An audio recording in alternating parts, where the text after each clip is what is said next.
Good evening, everybody. I know it's a late start tonight, but we're ready for some more Cyberpunk. I don't have too many expectations for tonight's stream. I'm going to try and do a full run, the full, 3 hours or so. The only thing is, I do know sometimes Cyberpunk has a lower viewership later in the evening. So, just in the name of making sure that I can get as much as I can done over the weekend, i.e., have a proper sleep and get up at a decent hour the following day. Um, if it sort of feels like things have tapered off in the evening, I may call it a little bit earlier, but that's I want to say that up front just so that that does not sound like it's a punishment. um, I don't feel that stopping streaming is a punishment for people. But I did want to say that ahead of time just so it doesn't seem like, I don't know, there's a tantrum or anything like that. So let me take a quick minute here and bring up the game. Sorry, what I also mean by fewer expectations is just I've been enjoying the side missions. I'd kind of like to get through those, and I have noticed that sometimes if it's again, if I'm at that point where either I'm feeling more tired or if there is a natural breaking point, those are rather good for finishing early. So again, it's not. I don't see much point in streaming if you're not gonna put the whole effort in. So I fully intend to do a proper stream. But again, the idea of being able to have a slightly earlier finish today is mostly on the table if it feels like people are going to miss the majority of the stuff. And as always, the game is full of interesting things to do, so it may turn out that there's something sufficiently compelling that I decide to spend a bit of extra time doing a different mission. Leave your earthly worries, ulcers, and tumors behind and take off for the stars. All right, that's right. We stopped on the. I mean, I'm a little tempted to just run. Yeah, you know what? We'll do this. Do this Assassin's Creed style.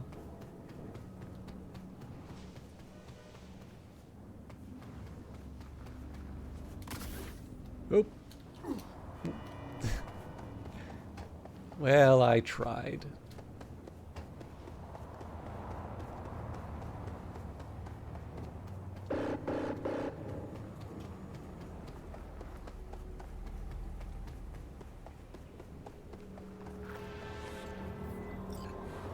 Hey, quick gig. Maelstrom clept a Malorian van. They're holding it in one of their hideouts. Address I attached. Go there and nab the shard from that van. Other words, you're klepping from the kleppers. Need more info? Scan the attachment.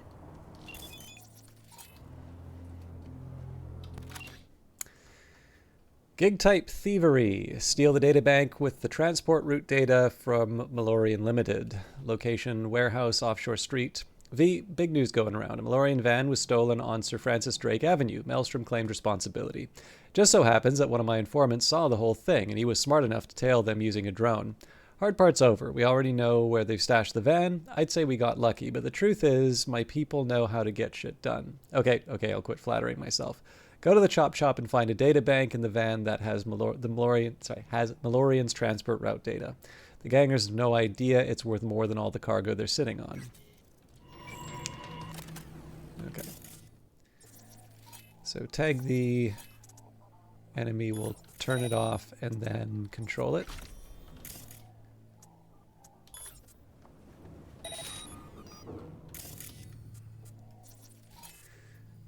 So I definitely remember quite a few of these, but I don't remember them.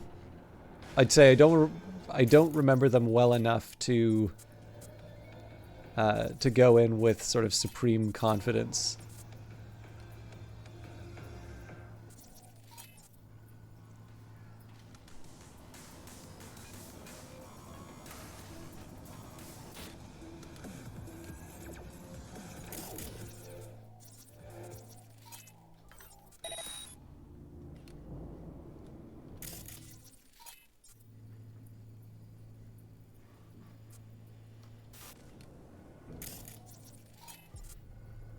Okay, I'm rather glad I did this because clearly there's a few people hiding around that I didn't notice the first time.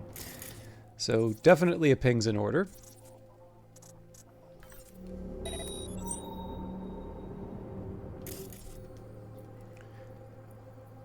And normally with a ping, I should be able to turn off a couple of these as well. Okay. Of course, the big one is to reveal any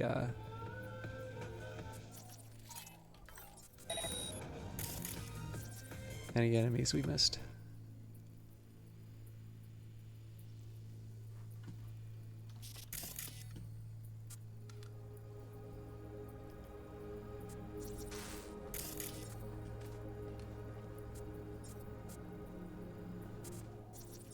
So I'm not convinced I got everything. I am reasonably sure I can get the basics down though. So first question is how to get in. I didn't even really look for a way in on that, but okay, well, that's not too tough to deal with.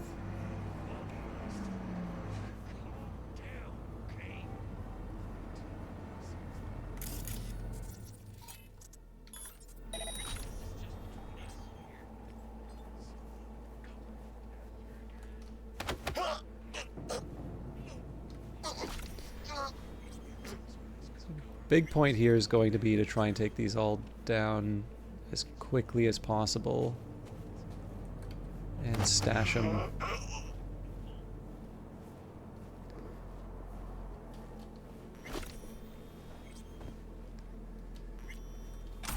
Because it's not immediately clear to me if those guys are going to go on patrol after they finish their conversation. It does look like they're done.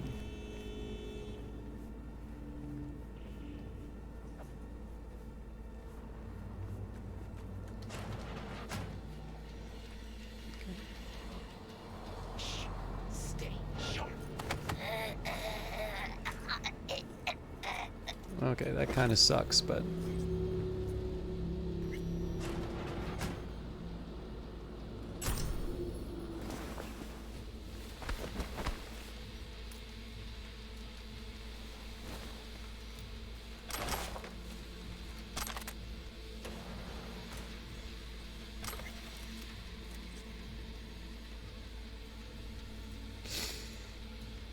Your inheritance, urgent reply needed. Dear Sir or Madam, my name is Sandowns. I work for Wet A Reshkvar Guide. I found your address on the client list for Zeta Tech's Dutch office.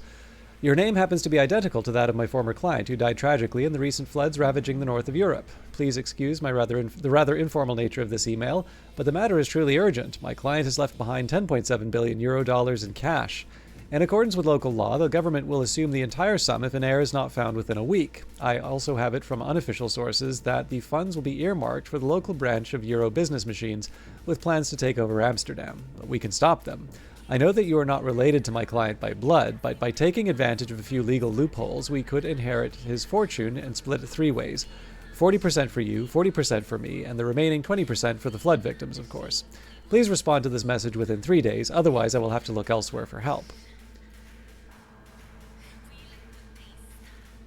A message so good, it was worth sending twice. Okay. We're going to do this by vibes.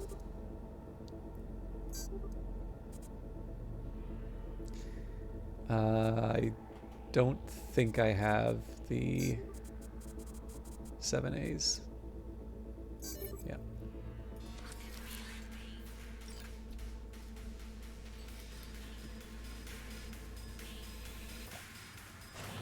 Okay, so that makes me happy I stashed the bodies. Looks like he might be a bit suspicious already, though. Oh, nope. Coming to get you, you little shit. Nope, nope. He saw something.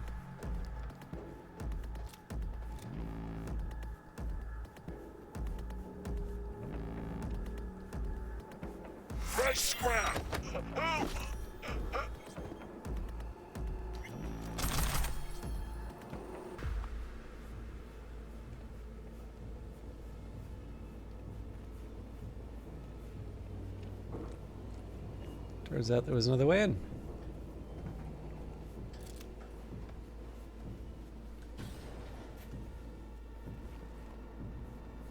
How goes it?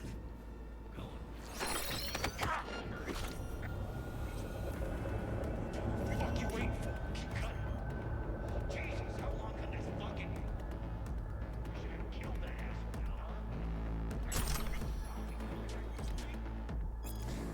Got the target, the truck we jacked. There's some kind of data carrier. Who knows what it is? Can't connect to the POS. Could you send someone over to take a look? Now's not a good time. All my people are occupado. Maybe someone in Totenaz has a sec? I'll ask around. Just got word, no can do. Just take it for now. Deal with it later.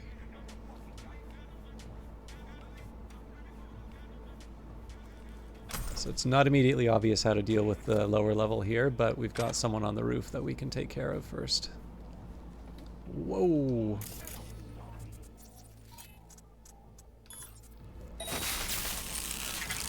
So I'm sure there was a more elegant way of dealing with that, but...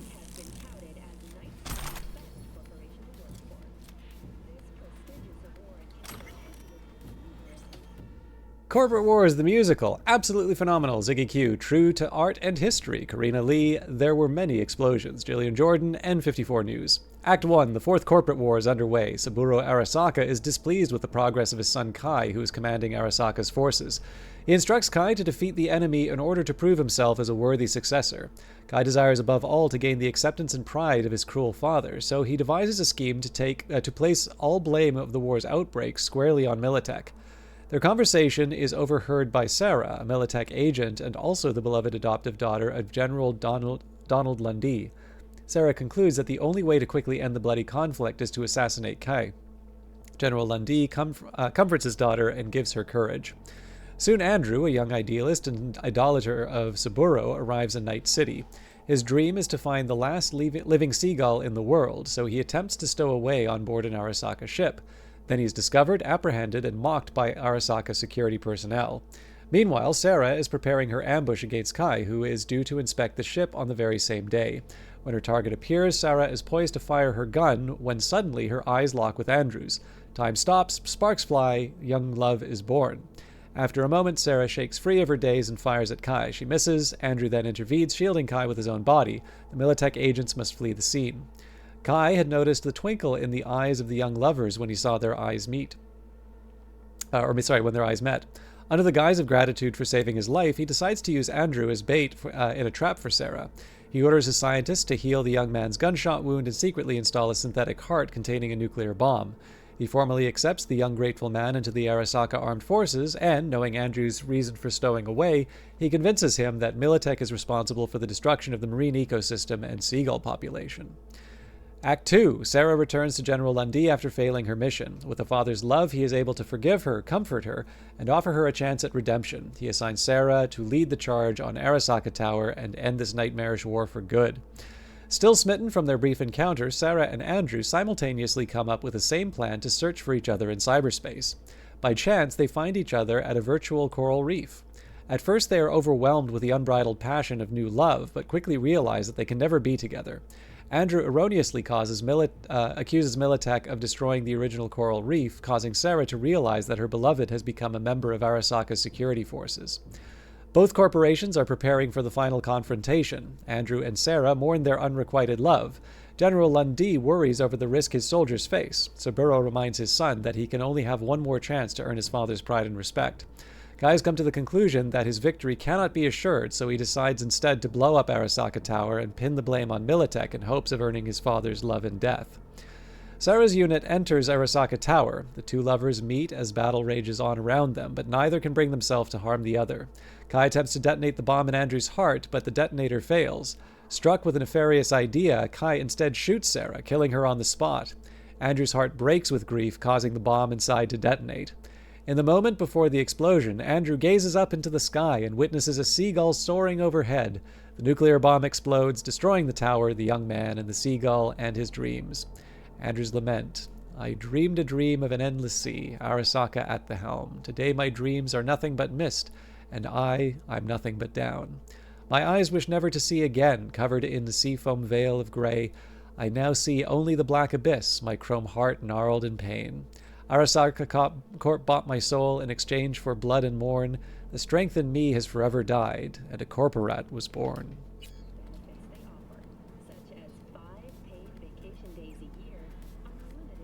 Many, many explosions.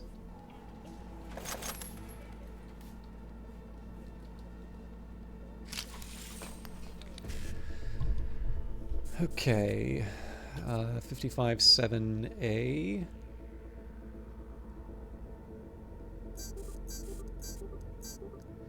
So if I can do the 55-55, so much the better. Yep.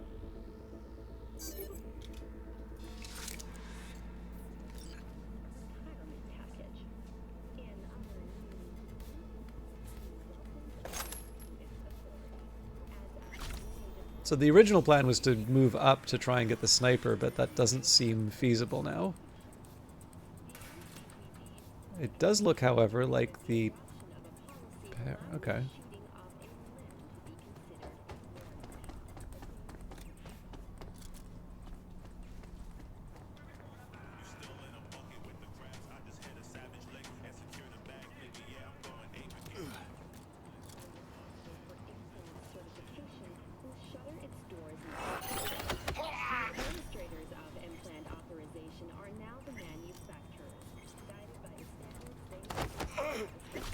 Oh. Not good.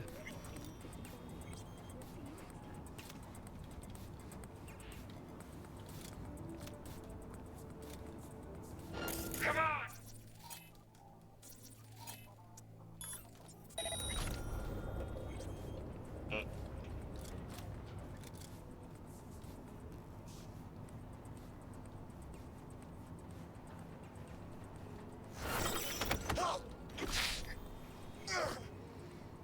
Okay, so a bit sloppy, but we got through it.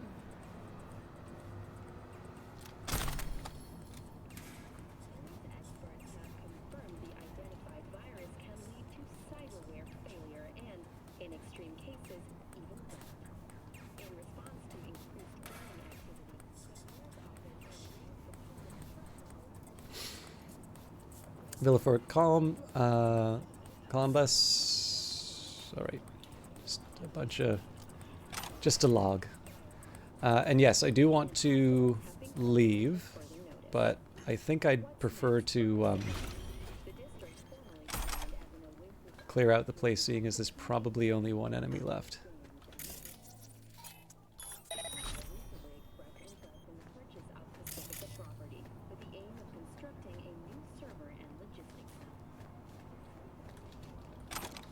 So probably wouldn't hurt to take a quick look around to see if there's any goodies.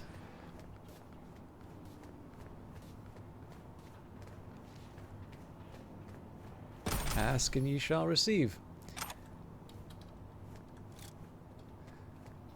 Okay, so I'm not 100% sure how to get to that sniper. But looking for a way will also show me all the goodies that I didn't pick up. Okay, this is a little dangerous because I am in his eye line.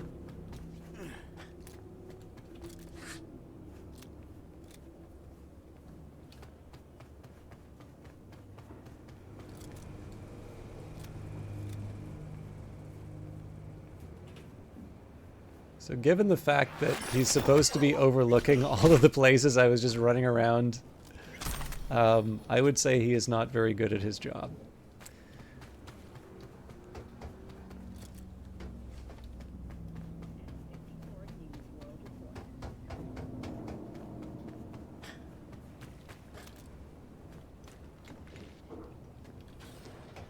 I thought I saw a notice for another little hacking thing, but at this point I think we've done the side mission long enough. We can never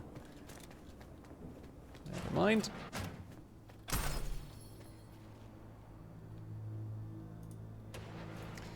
Pick up. So you get that iron yet? Why the fuck are you avoiding my calls? Boss, everything's peachy. We're trying to lay low and keep quiet. You'll get all the gear first thing tomorrow. Need someone to watch your back? Animals are alpha. Danger prowls Night City. Got a stalker on your tail? Hired iron out for your blood? Some freak giving you crooked looks and bad vibes. Or maybe you're just looking to pad your personal security. The animals got your back. Survival of the fittest. It's the only law that matters in Night City. You hire us, we'll show your enemies just what that means. We'll protect you, your home, your workplace, your property. Hell, we're even happy to knock on a few doors if necessary. Become king of the jungle. Choose the animals.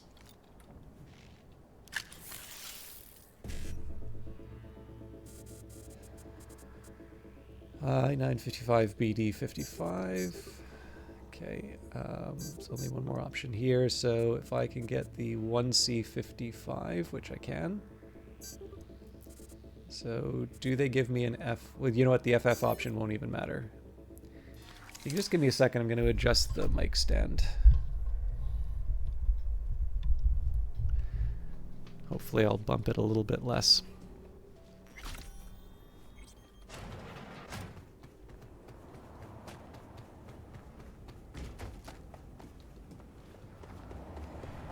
I was wondering where my car was and then remembered that we ran here.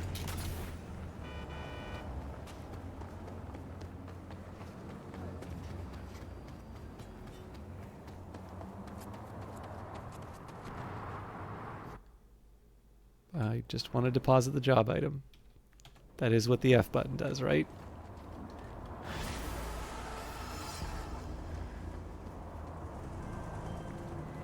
Thanks for the shard. Sure it'll come in handy. Gig closed. My car! Alright. Again, we're going to be doing side jobs where we can, although seems like a nice opportunity to make a little money on the side.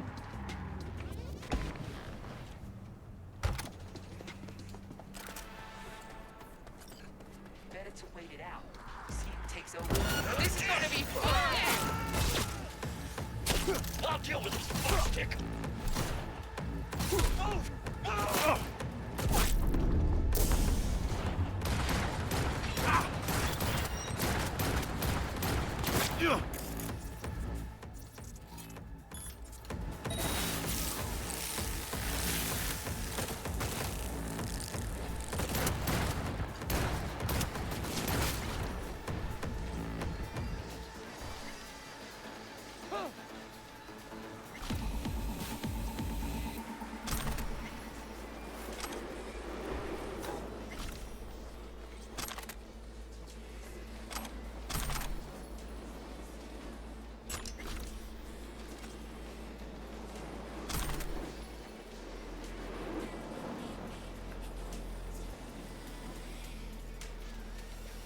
Didn't see where the evidence was, though.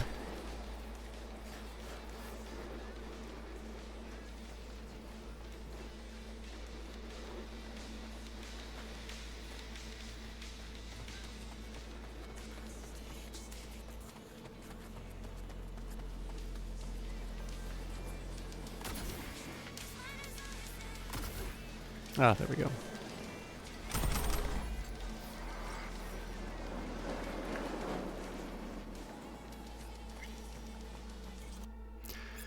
Okay, you're never going to believe this. That train we went to check out? Well, check this out. It's stuff full of runner gear inside, under the ceiling. I mean, we're talking chips, suits, cables, all that shit. You feel me? Usable, though? Brand fucking new, like it came from the factory yesterday. Okay, I'll find a buyer. Don't know, maybe the Voodoos. Yeah, not a big fan of those chooms, but would be their sort of thing. Worth a try. Okay, I'll set up, pack the gear, send you the coordinates in a sec.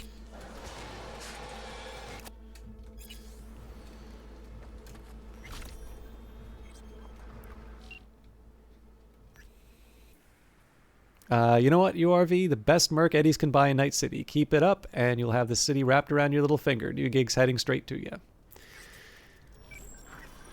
So I did have a suspicion earlier that Regina Jones would have the largest number of missions, which is kind of one of the reasons I've been pushing to get through these.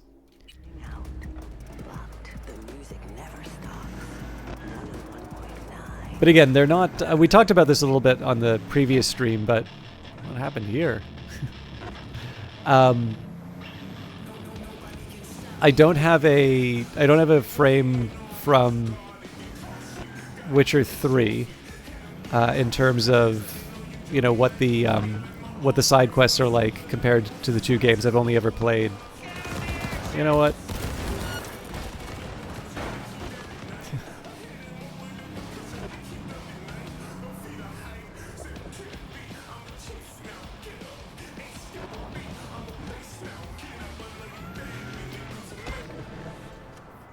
Hey, there's a Mox.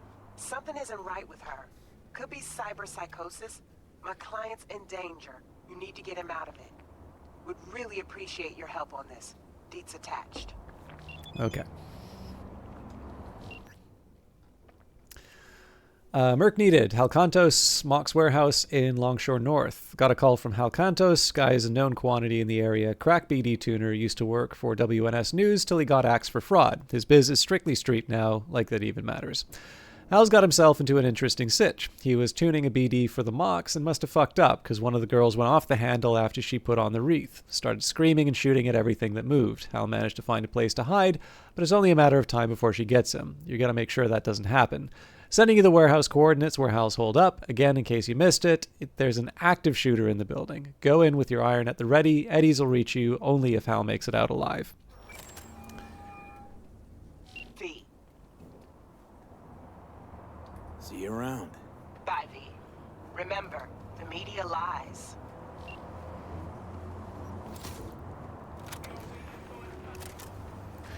What was I going to say? But yeah, so I've only ever played this game in terms of the side quests. I enjoyed them. I liked a couple of the Delamain ones in particular because I thought they did a really good job of reinforcing some of the ideas that we were talking about before. And I think I didn't really have a dim view of the remaining quests, but I maybe had an inappropriate set of expectations. I'm wondering if there's like a camera for me to work with. Yeah. Oh, crap.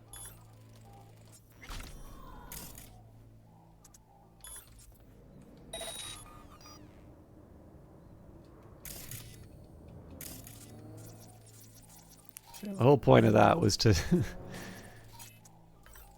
try and make it to the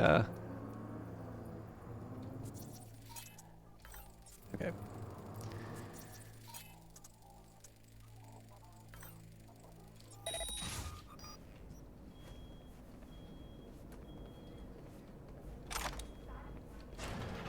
Don't think I have enough time. Yeah.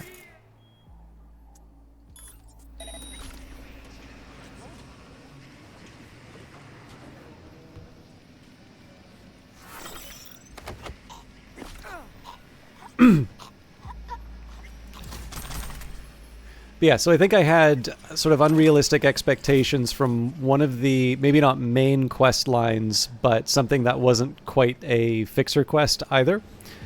And so I was sort of wondering how each of the missions that I ran into... How you doing, Underwater Monk?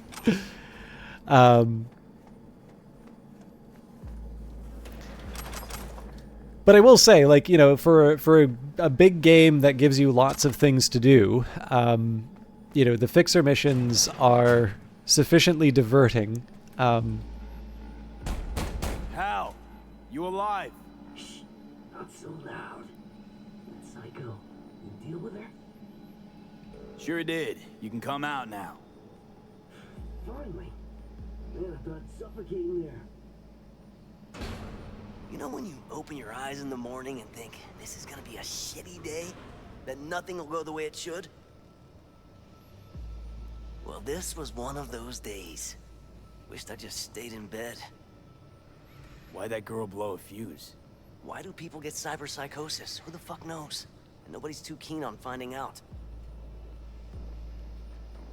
Well, that's my job done then. Till next time. Next time? I fucking hope not.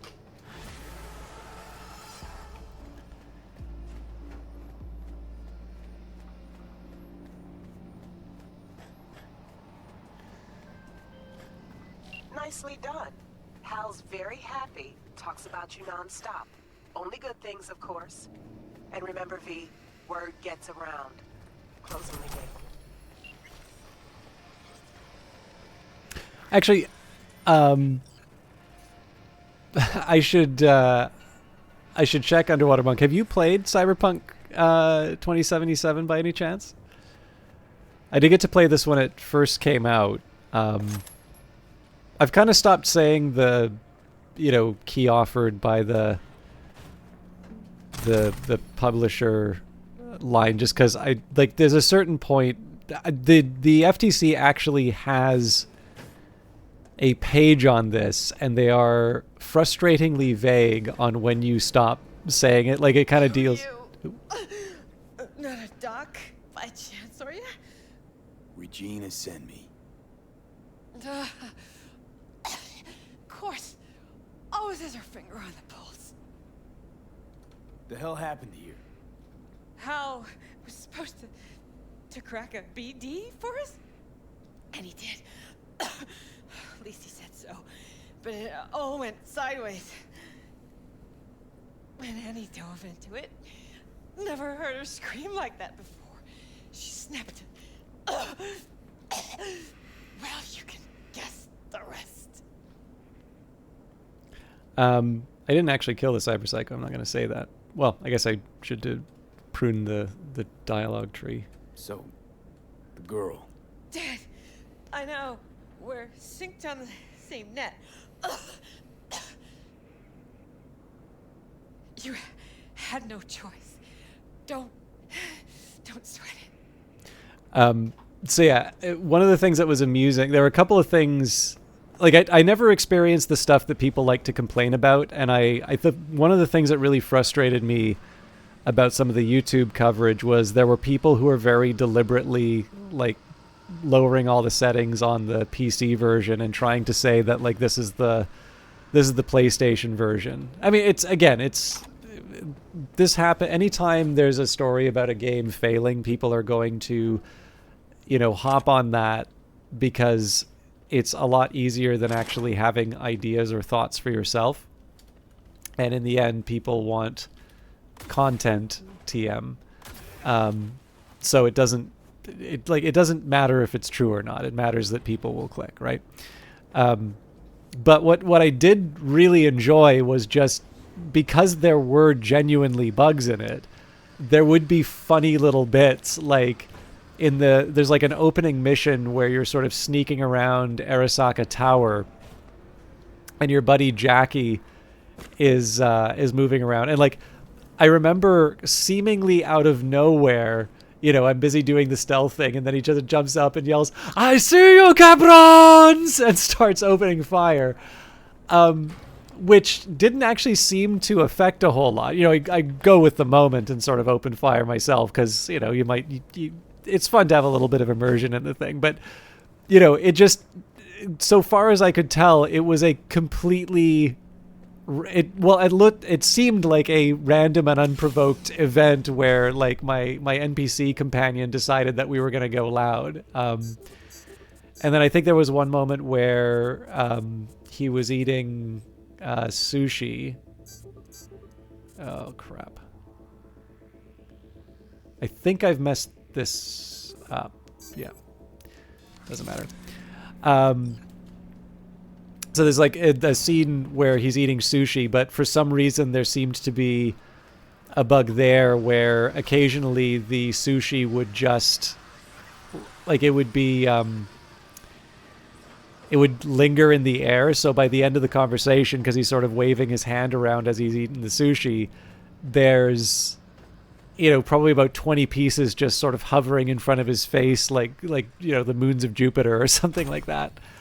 It's like those were just funny. I didn't necessarily think that they were terrible ones. There was one more. Oh yeah. So the mocks. So this was in response to your takedown. You sometimes found that fish fingers sometimes lingers.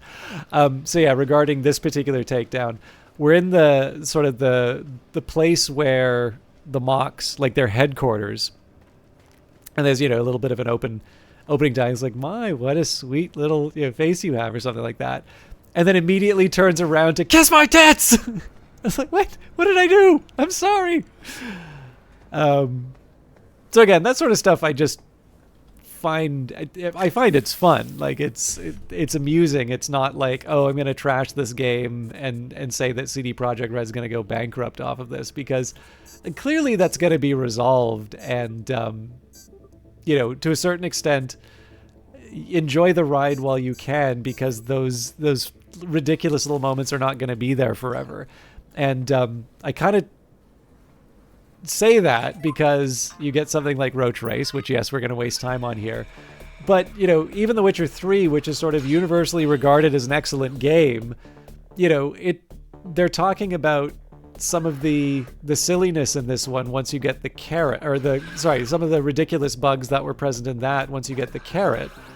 And obviously, this is a game that does not get tired of reminding you that is by the people who made The Witcher 3.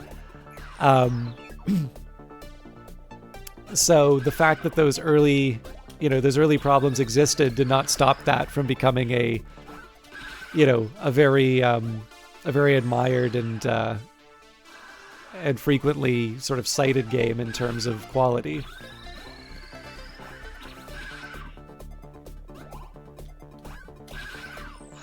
If anything, I do feel slightly sad I don't get to play the version where Roach runs on his front legs.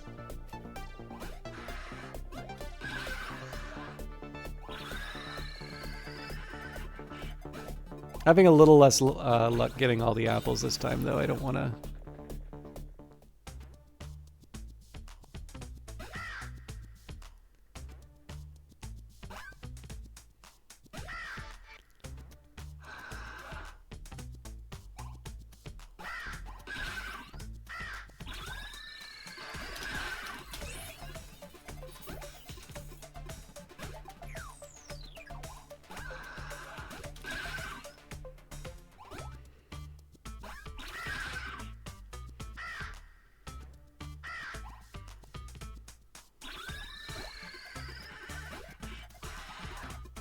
I have debated before finishing Cyberpunk 2077, because we finished Phantom Liberty, but we haven't actually finished the main. We haven't finished the main quest line in the base game, because when Phantom Liberty came out, they recommended starting a new save. But there's a side of me that kind of wants to try The Witcher 3 as homework, so that I can appreciate some of the references present here. I mean, like I know the basics, and I've played. Gwent, not the in Witcher game Gwent, but the standalone one that they put out. Oops, not quite what I wanted, but...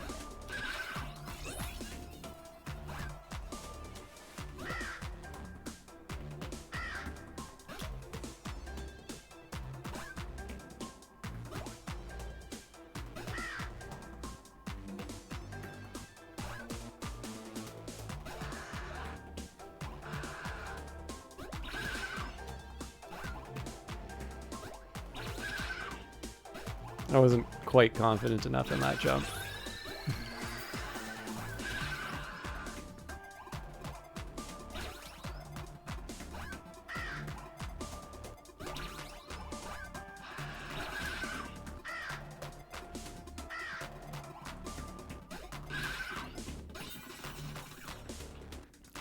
Steam should track my Road Racer hours separately. I think I probably would put less time in it if I wasn't making very gradual progress up the leaderboard.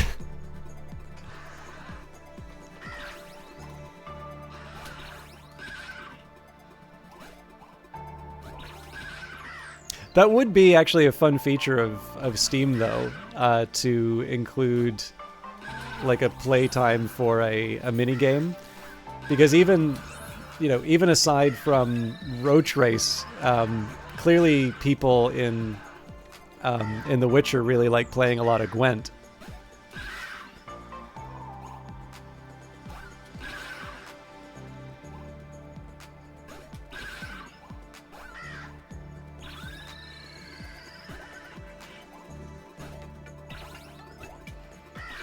I'm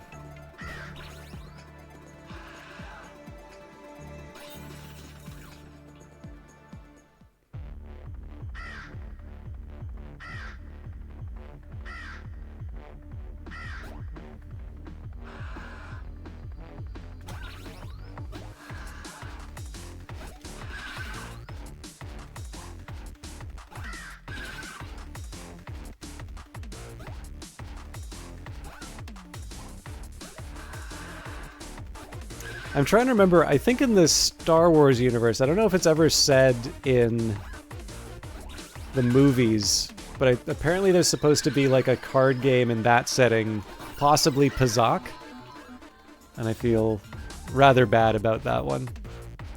Okay, yeah, it was going to be 3,000. I'm going to do one more, but I will walk away for a bit regardless of how this one turns out. Really, this should be the excuse for me to drink coffee while I'm streaming. This game only requires one hand.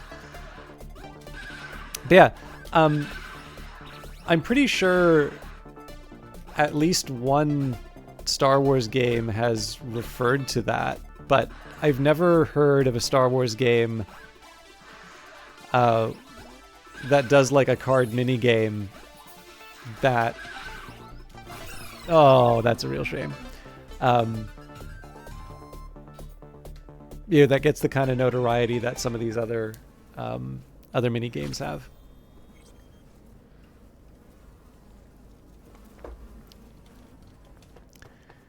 All right. Where's my car?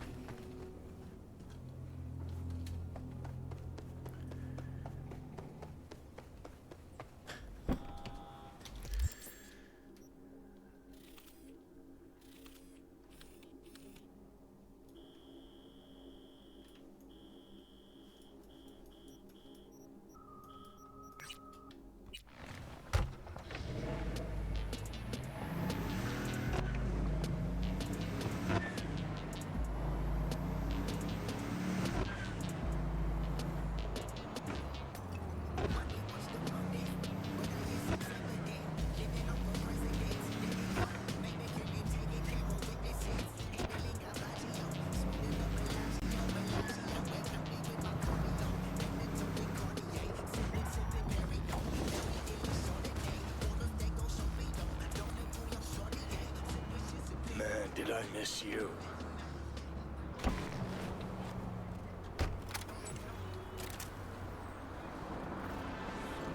Oh, I think I remember this one. Militech's after one of my guys. He's badly wounded and holed up in an apartment in Kabuki. I'd get him out myself, but the Corp cordoned off the whole area. Help him out, all right? Brief attached. Corporals ain't letting anyone through. How many times I gotta fucking repeat? All right. Merc needed. Rescue Tiny Mike from the Militech raid. Residence building at the corner of Cortez and Kennedy. Tiny Mike's got himself in a scrape. You help him today, he helps you tomorrow. You know how it works. I sent Tiny to collect some files from a Militech facility yesterday, and clearly it didn't go as planned, mostly. Tiny swiped the data, but Militech tracked the hack and has him cornered. You don't like sad endings, do you? Let's try to avoid one here. Tiny's hunkered down in our safe house, apartment 63, at a residential block in North Kabuki. Militech's got him pinned inside and surrounded. Armored vehicles, heavy iron corpsec troops, the whole thing. Probably the fucking Spanish Armada, too.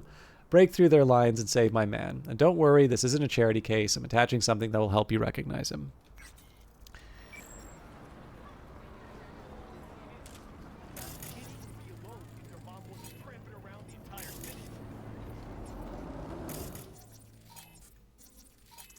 So I'm just going to go for a good old-fashioned ping to start. Okay, not very helpful for tagging enemies.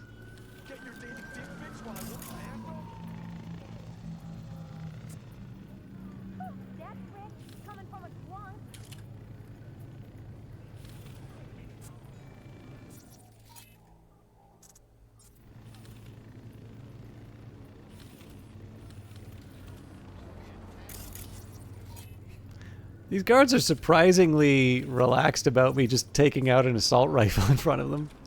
Hey, you hear Tony's crypt up? Fuck out of here. Hey, Yo, fuck you on.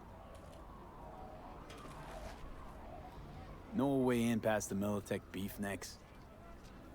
Might know, might not. 100 eddies, big boy. Please, I ain't giving you jack. Then we done here, ain't we?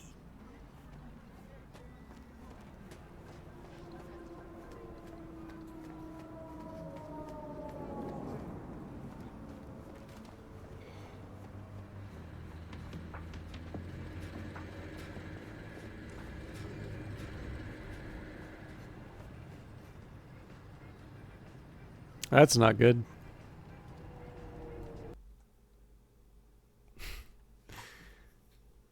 They decided to DDoS me after I refused their extortionate demands. All right.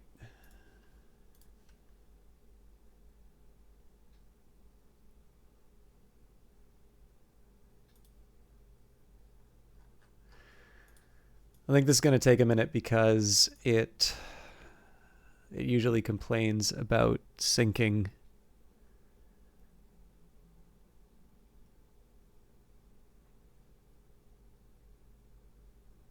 Yeah, I'm at 30%.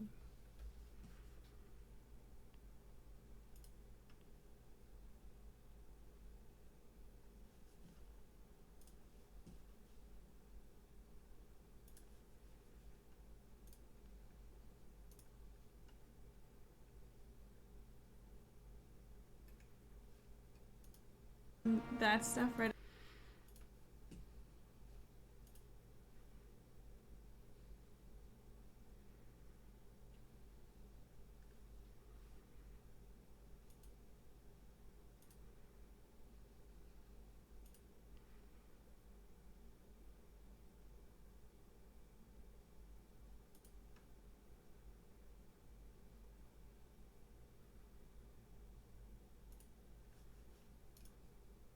Okay, looks like we're back.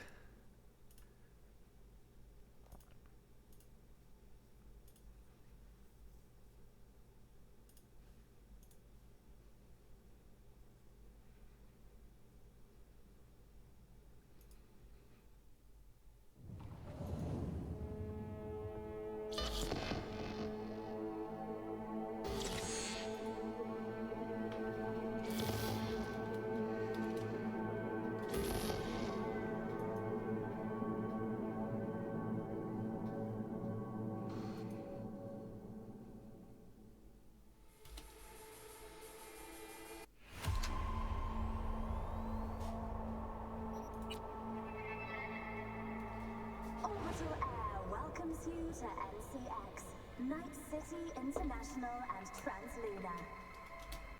Don't wait. V, Militech's after one of my guys. He's badly wounded and holed up in an apartment in Kabuki. I get him out myself, but the Corp cordoned off the whole area. Help him out, all right? Brief attached. So you're just gonna leave the kids in there? Kids would be alone if their mom wasn't tramping around the entire city. It's my... All right, so I'm going to do all the same stuff as before. This wasn't the best place for...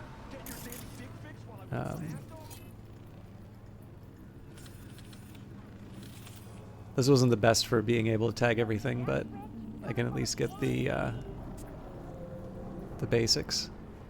Hey, you hear Tony's crypt up? Fuck out of here.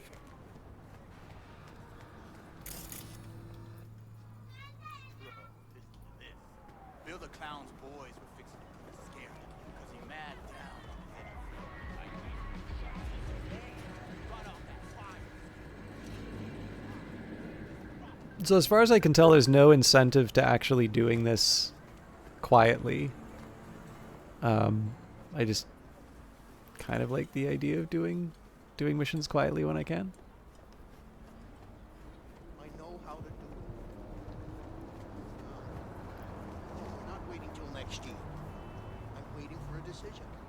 Listen, I need to... So I think there's probably...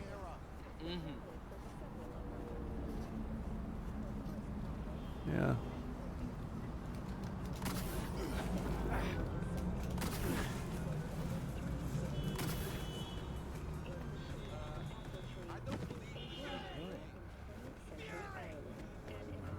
I don't know if that's the intended method, but it worked for me. So I'm gonna still ping. So I'm hoping the new angle will... Nope.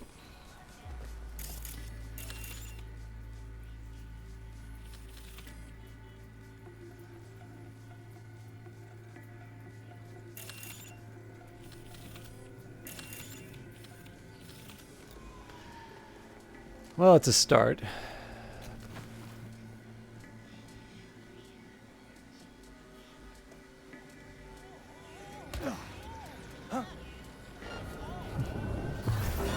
How did you guess?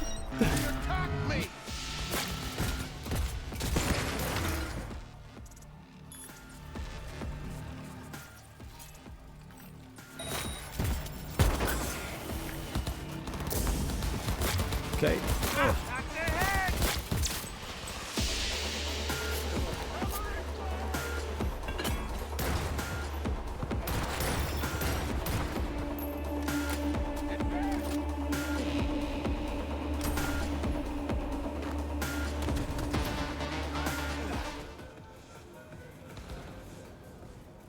Okay, so they replaced the badass combat music with the advertising.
Two BDs.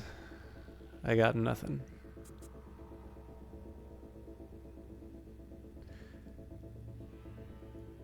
So I need to find a 55 BD after.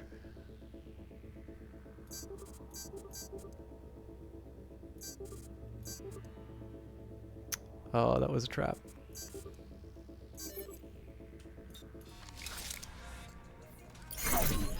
Alright, not what I meant to do. I actually don't even know what that button does, but...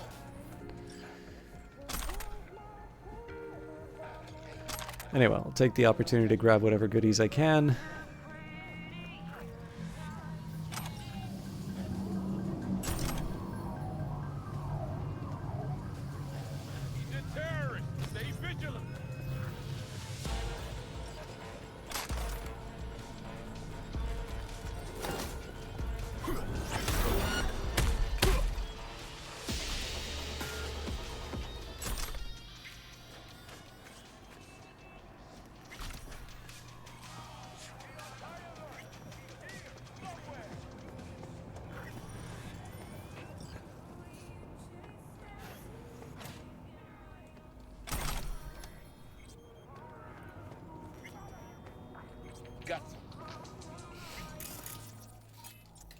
That is such a shame I wasn't able to, to make that happen. Okay, International Termination Warrant. Case number 2243492, Militech HQ. Known ties to terrorist activity to all Militech branches operating in Night City. Locate and terminate the target and recover a device with stolen Militech data. The target will likely have Netrunner support. Biometric data from scans of the target have been corrupted, rendering full identification impossible.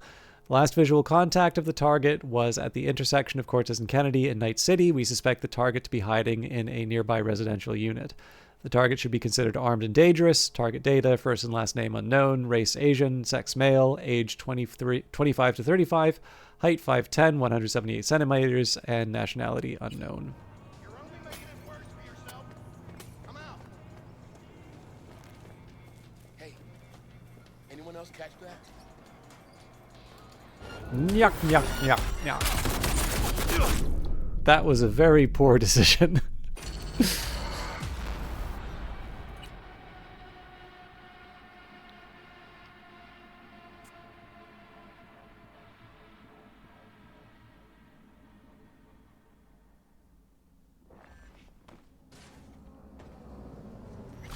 Oh, that's unexpected. I would have thought the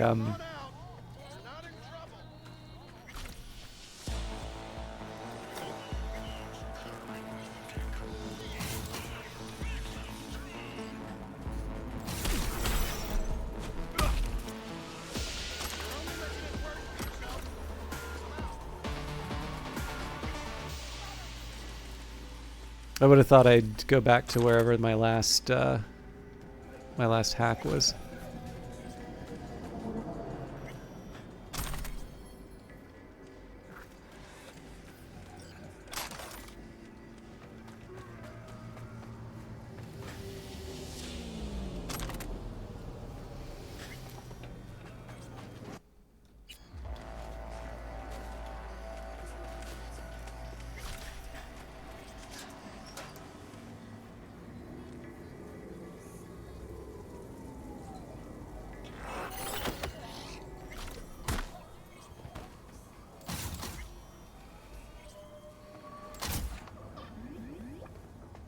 As tempting as it is to do another round of roach race, or racer.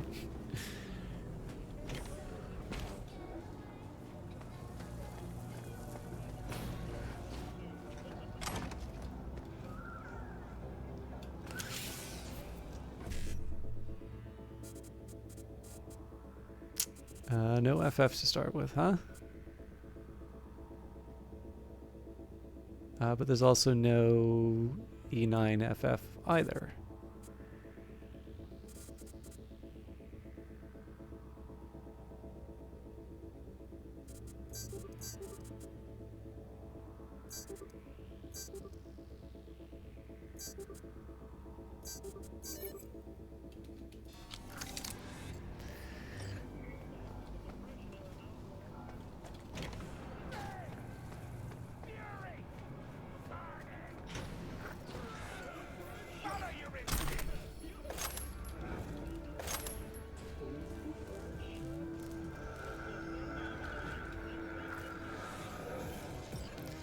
Sup, bro? Big Pete to Tiny Mike. How's my favorite brother? Healthy? Say hi to all Martin's crazy people for me. I was wondering if you're still with that Christine. Dude, that's a real fox you trapped there. As for me, I got a lot on my plate right now. I broke up with Christine last year. You? Let me guess. Need scratch? Wow, like you read my mind. Still owe me from last time. Not any more till I get that back. I got a major problem, bro. Stepped in Dakota's toes, and now I'm stuck in the Badlands. Help a brother out, will ya? Let me think about it.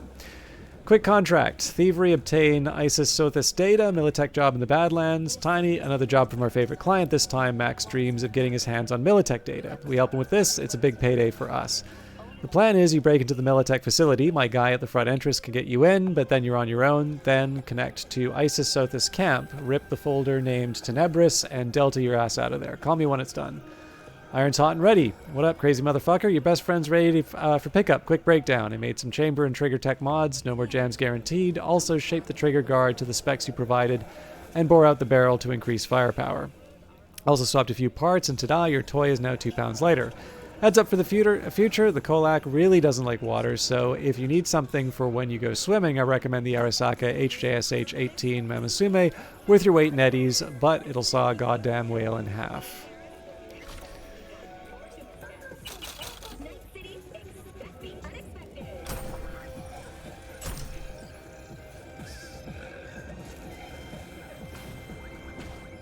Me. Huffer. In the back. Got it.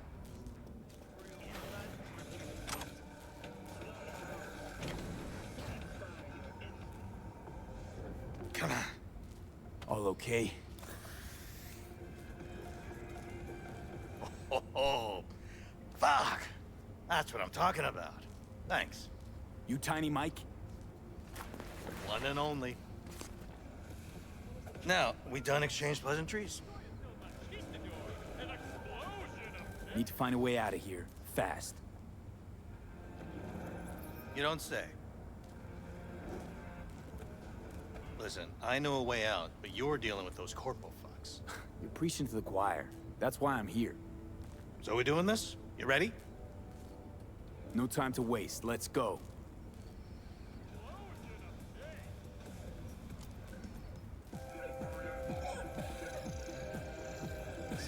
Hold up. Okay, we just got word from Reggie. We got a ride out of here. Parked outside, waiting for us. I do like the idea of getting a message to both characters and having them acknowledge that fact, but unfortunately the game does pause when you go to the menu, so it kind of spoils them. Militech fuckers up in here somewhere. Listen, got some doors on the left leading to this Chinese joint.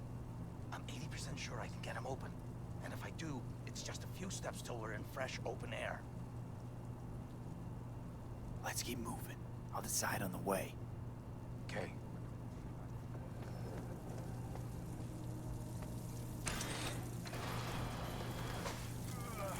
Engaging hostile! Didn't even see where. Approaching target!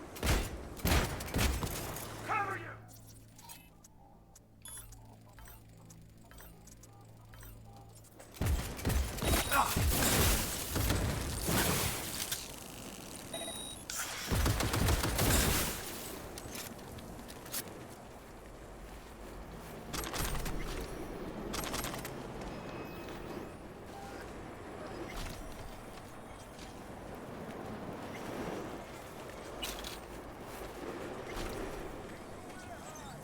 That might have been a little overkill, but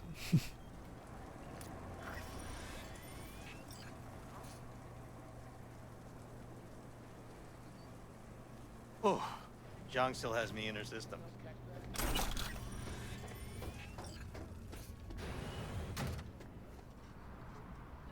Be on high alert! He's here, somewhere!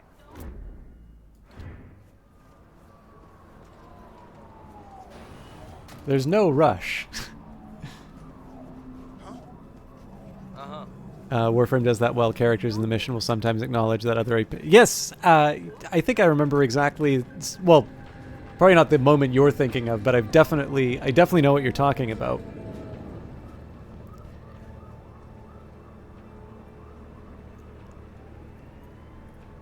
Here. Okay, let's Delta. You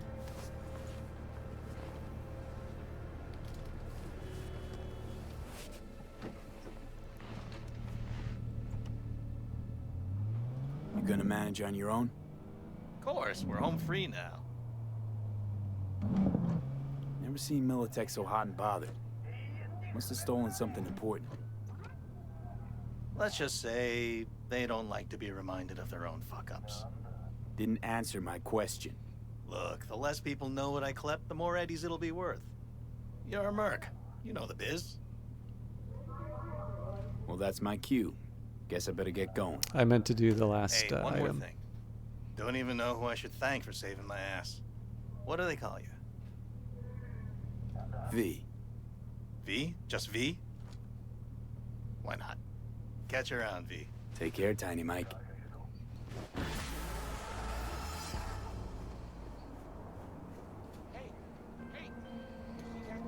Just got word from Tiny M.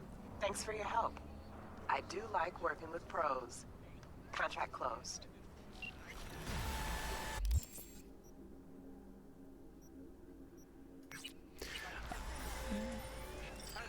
One of the things I kind of liked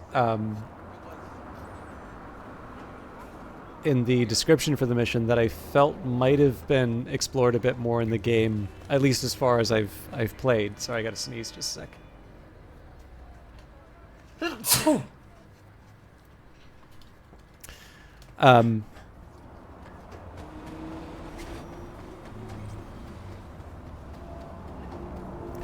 But the idea that sort of... sorry.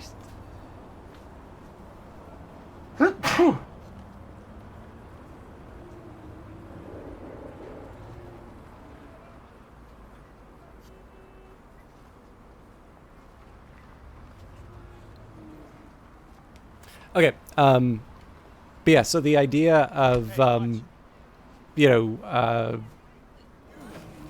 trouble today, you help me out, and then there'll be somebody to get you out of it. I don't know why I need to sneeze every time I go to the mic.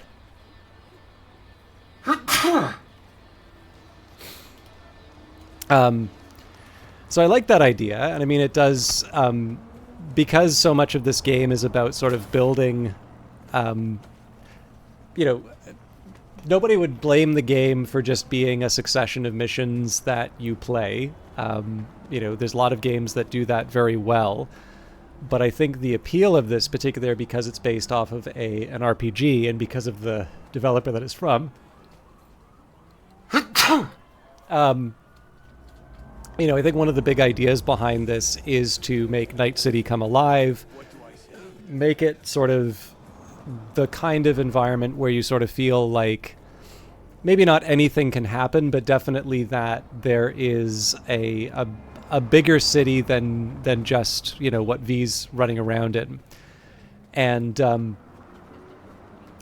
not 100% sure how they would do it, because again, there's any number of things that you can, they sort of present kind of hooks dangling that you can pull on.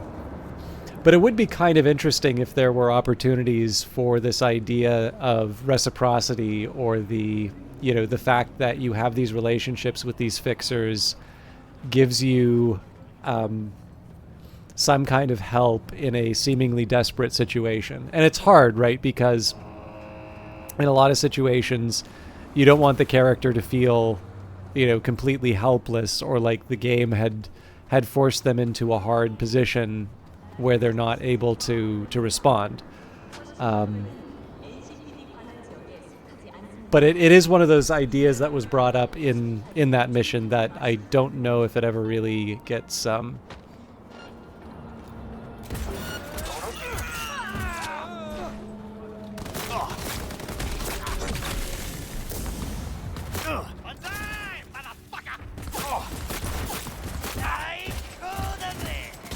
pretty sure there's somebody behind me.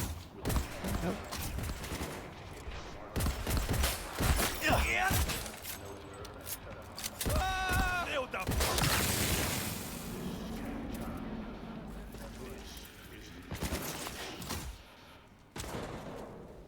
That's the guy who was going after me. NCPD!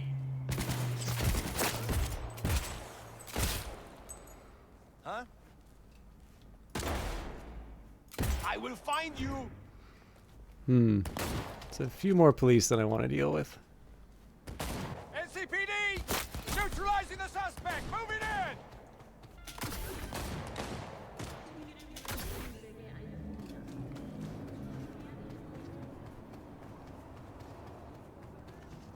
This, by the way, I think was added in a patch, the police interactions. Maybe it was there earlier. But I feel like the more GTA-style police encounters... Ah, shucks.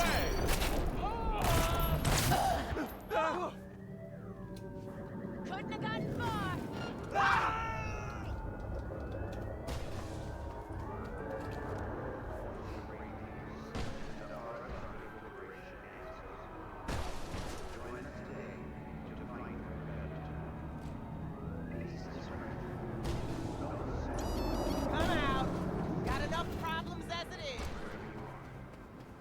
Hello, officers.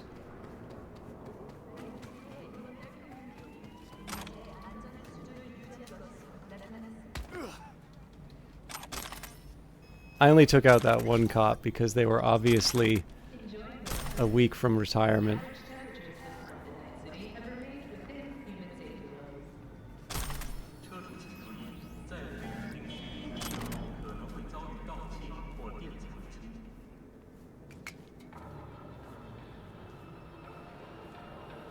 Okay, now the funny thing is I don't actually need the money, so I'll just turn this all into parts. Alright, so the easiest thing for me to do is look for anything that's not in a tier 5.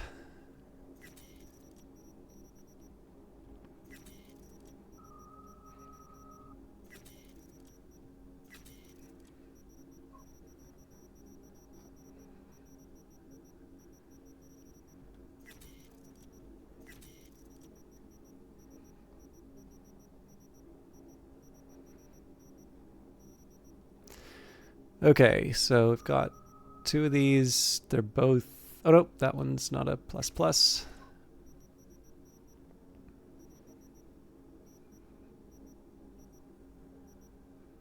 Okay, so 2 copperheads. Both are a 5 plus. Actually, both of these are identical.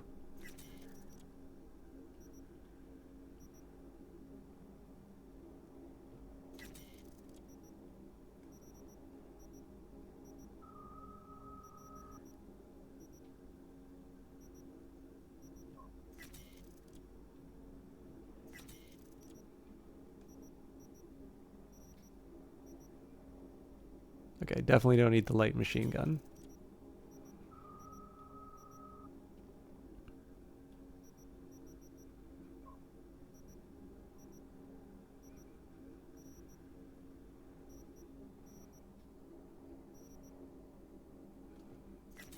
So this one had more slots.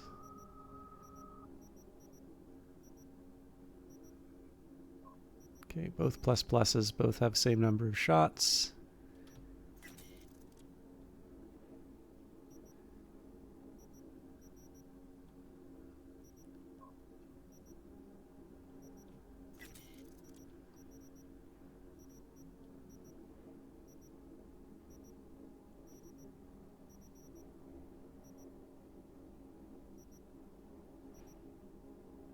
So both of these are tier 5s, both have the same slot.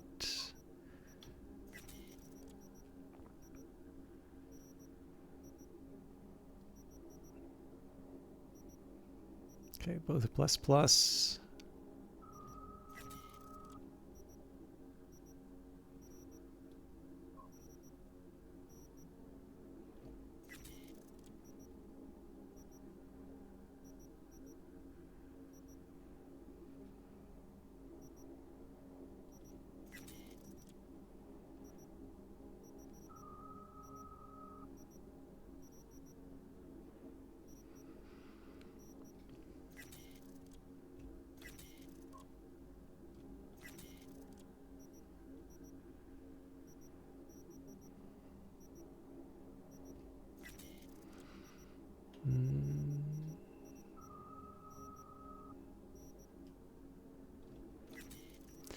And then just a quick pass over the melee weapons.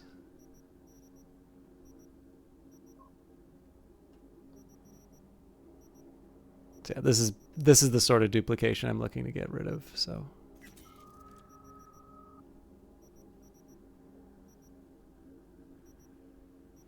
A headshot knife, sure, why not?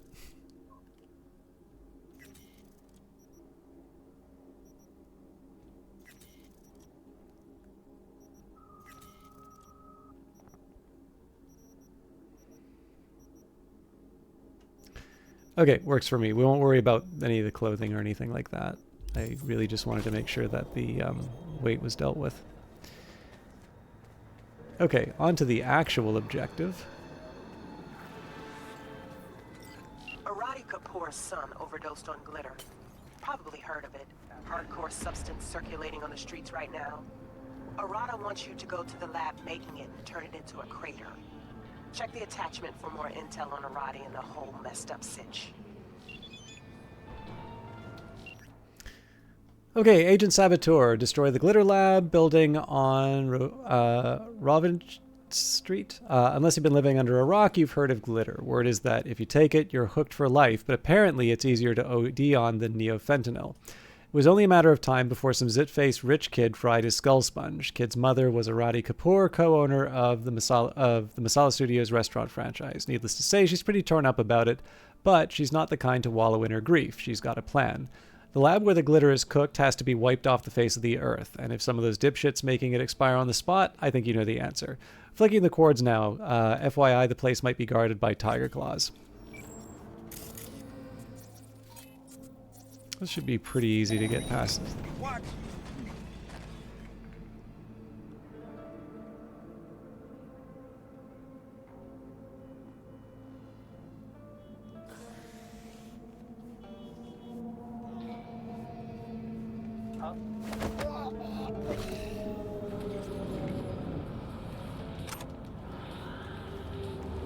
Graphite woven for extra.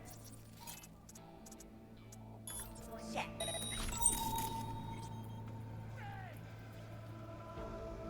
Got your back done. Couldn't toss in an arm while you were at it? My bro did these hats. Kind of shame. So, I know a guy could weave sin skin to spec with anything you want. Arms, legs, doesn't matter. Money's good. Mikey. Sounds just like him.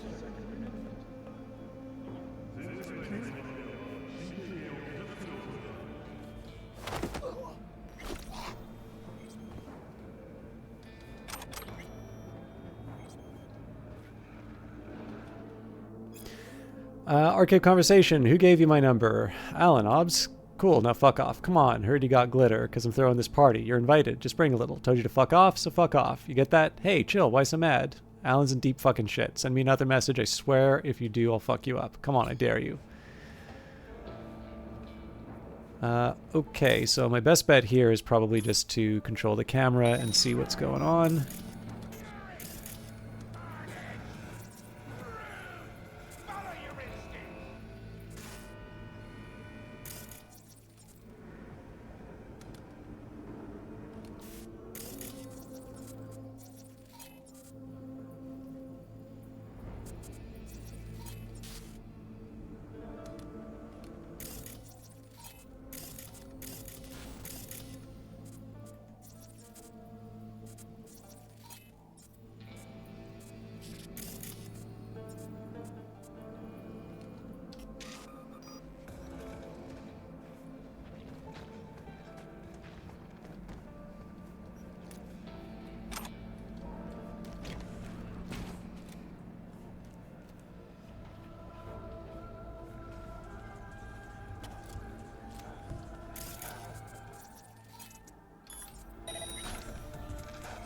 So if I can do it stealthy, so much the better.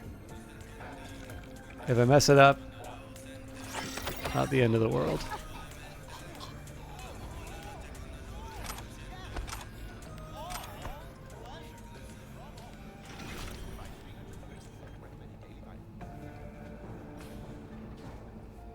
Alright, that's going to be a bit of a challenge, but there should also be a bunch of distraction points as well.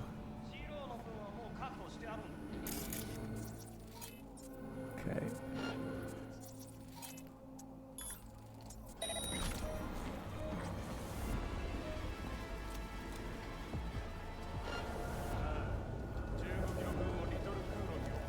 I can't believe I got away with that.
The explosions made them concerned, but it was the body that really.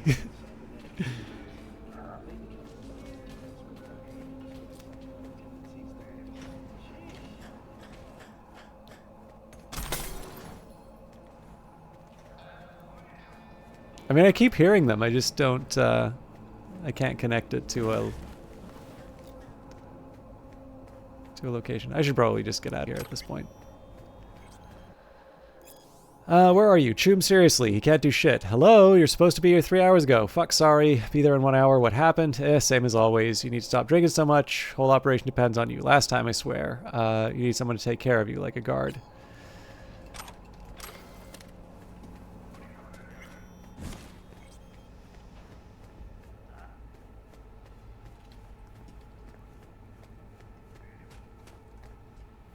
Okay, clearly I've forgotten how to get out of here.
Alright, so obviously I didn't do any of the hacking, but that's good enough for today. Poof, no more lab, just like the doctor ordered. Of course, let's not kid ourselves. Glitter's here to stay. But at least we hit the fuckers making it where it hurts. Oh, one last thing. Arati asked me to thank you. Said she's very grateful. So thanks. Catch you later.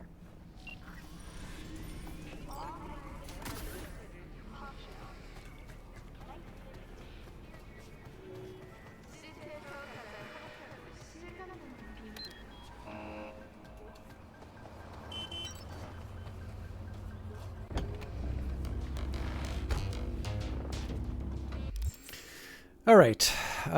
Well, there's police activity.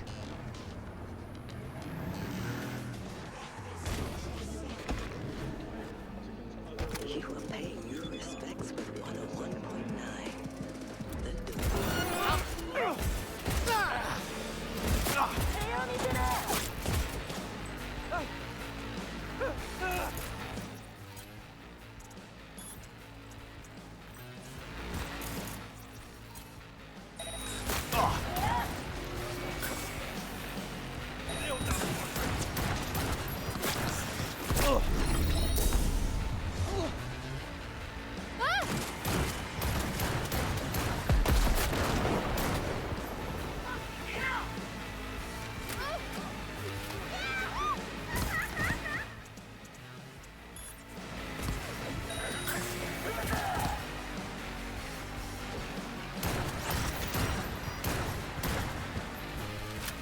So I gotta have to deal with that runner at some point.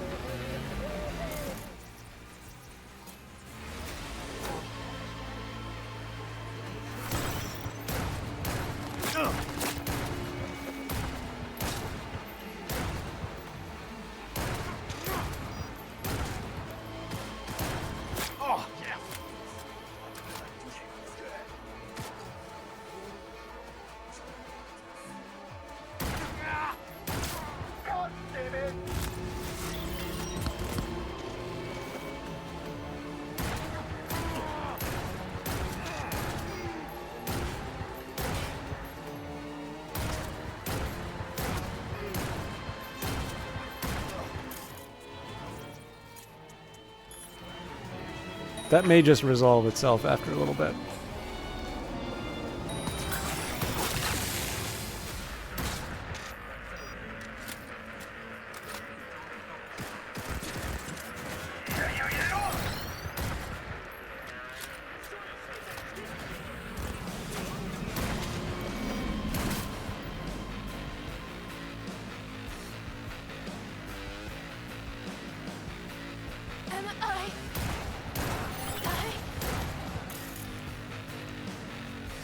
My aim leaves something to be desired.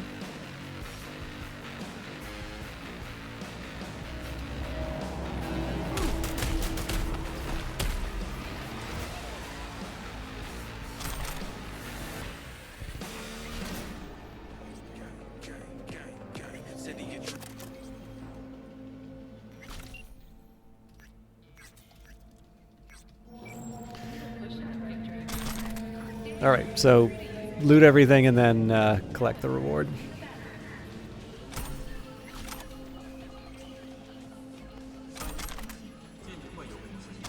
I do wonder, obviously my usual play style is to go stealthy, and I've tried to be a little bit more open to going in guns blazing. But even when I go in guns blazing, it tends to be sort of hide behind cover and take the shots that I can.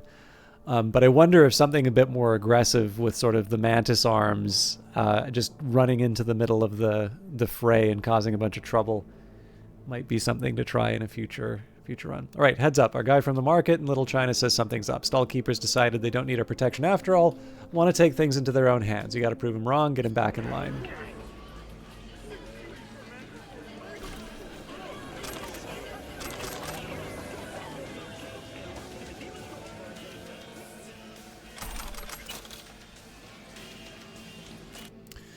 Notice, tigers should be here tomorrow to collect. Apparently motherfucking Mokamichi's gonna tag along. Get ready, everyone. Every stall needs a heavy weapon. When I go out to talk to them, I'll make a scene. You surround them. We'll outnumber them, take them by surprise, and we'll see how sharp their claws are.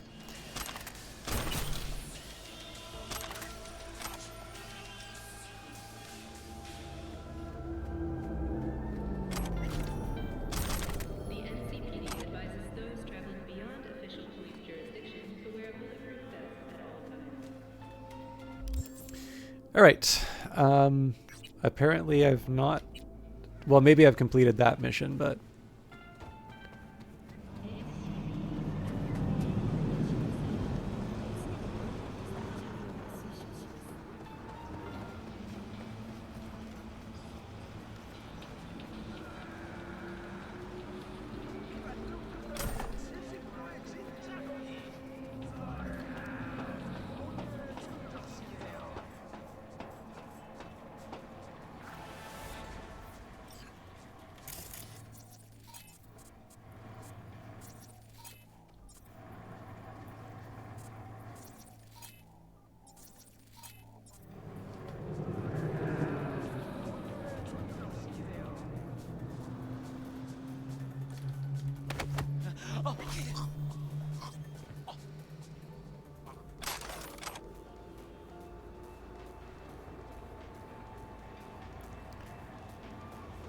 So usually when I try to drag one away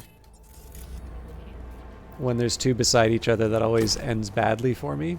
But because I don't learn from my mistakes, I'm going to try it again. Yep.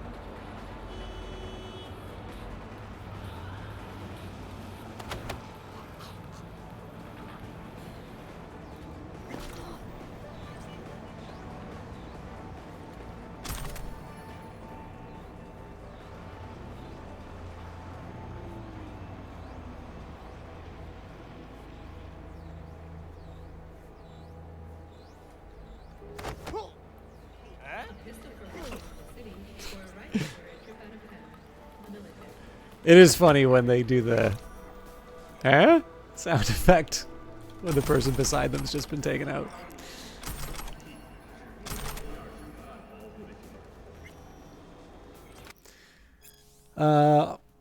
All ready? Waiting on the signal. Good. We have the green light. The plan is simple. Secure the area around the antenna. Then attach the package Achika gave you and listen out for cops. Got it. What's the situation at the scene? Need to be ready for a firefight? Nope. Area's clean, but if anyone pokes their head around, you put a bullet through it. No questions. Understood? Leaving now. We'll let you know about the antenna. Okay, done? No issues. Perfect. I'll stop by in 2 hours.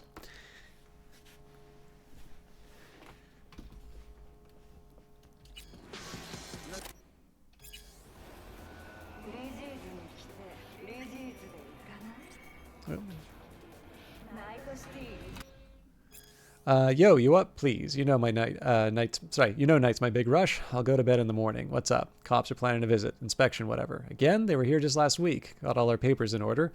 One of the boys in blue's getting married. Want to have a bachelor party for him on the cheap. Thanks for the tip. No prob. Come by sometime when you're free. Drinks on me.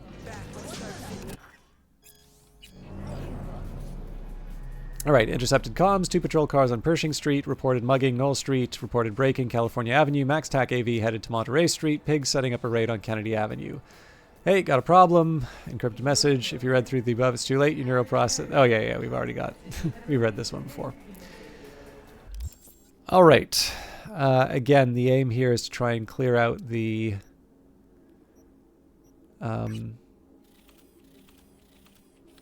Clear out the fixer missions before I go any further.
Did it wrong.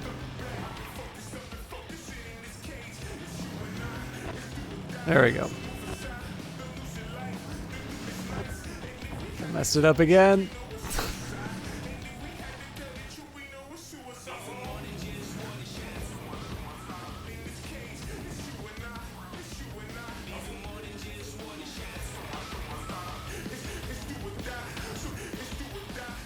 I'm trying to remember what one this is. As you know, Kabuki's got a new fixer from the USSR. Been running some major biz in NC for a few weeks now. Not sure what exactly, but we're gonna find out. You need to clip his data shard. It's got everything. More on our comrade and the gig in the attachment. All right, thievery, steal Mikhail Akulov's data shard, Hotel Riado on Adam Street. Some loose-lip bar-hopping Arasaka suits have let out word that some big deal is going down with the commies. Seemed it wasn't just talk for a pissing contest with rival corps either. The Mikhail Akulov arrived in Night City a while ago, the one from the car with the tracker, a top-class Soviet fixer. My client wants Akulov's data shard, supposedly containing extremely valuable intel on the talks with the Japanese. Go to your hotel where Akulov's staying and swipe that data out from under his nose. As if it needs to be said, but he'll have heavy protection. And remember, I'll pay extra if you get in and out without a trace. Call me when it's done. So I've obviously been getting very sloppy on the last few missions, but this one I will try to do stealthily. I am, however, going to have a sip of coffee first.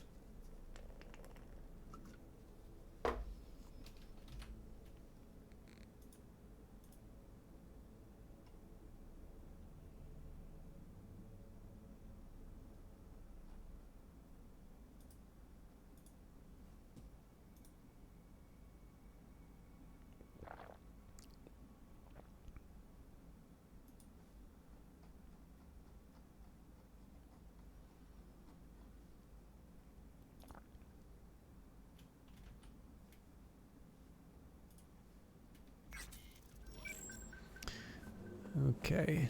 Telling you, boosters and bitches 24/7.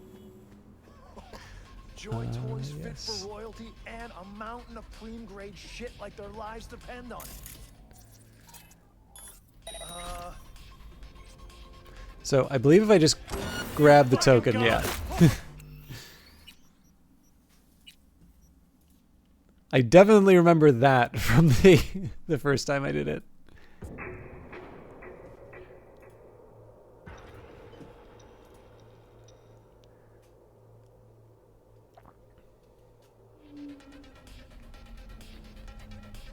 Yeah, I remember. Put the word out for you. Still no. The only thing I can say is it really doesn't make it clear that there's a cost for How am I supposed to know? You already owe me a lot. Everyone knows about your shit. Listen, I gotta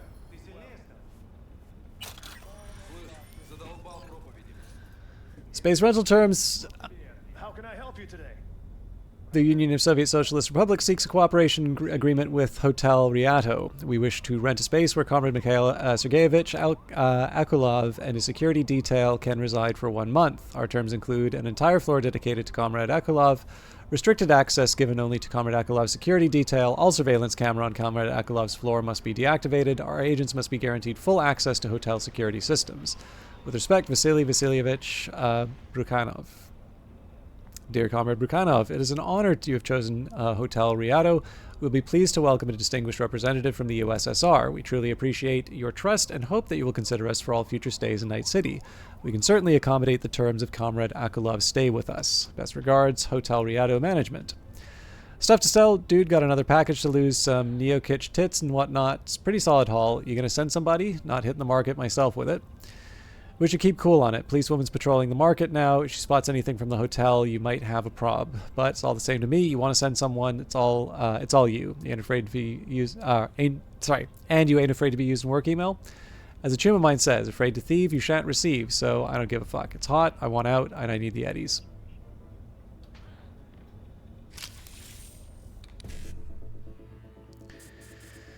Okay, E955FF. Yep.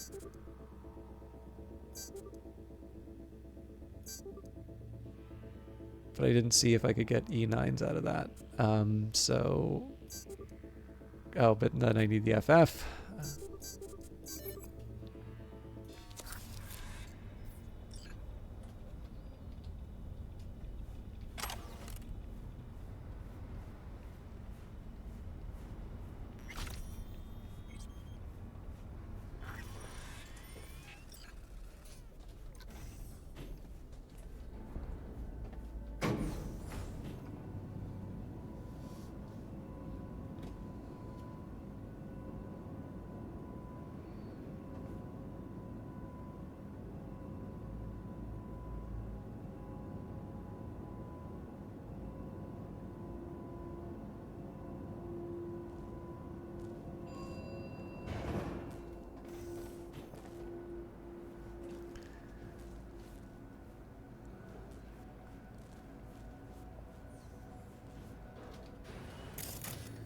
So I think there were... No, maybe not. Yeah, it definitely seemed to be encouraging me to go around the side.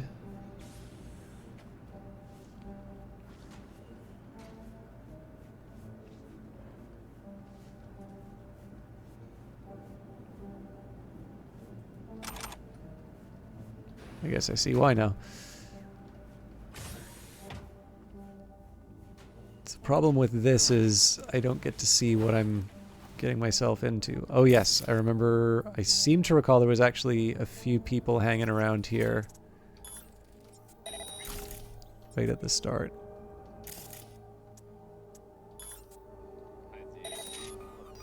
I definitely hear people to my left.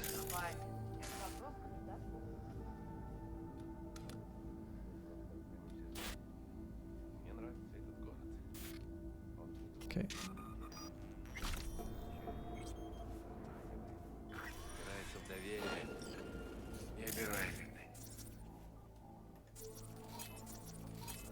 Миш, что ты несешь? скажешь, милая? Я просто пошутил. Пошутил и будет.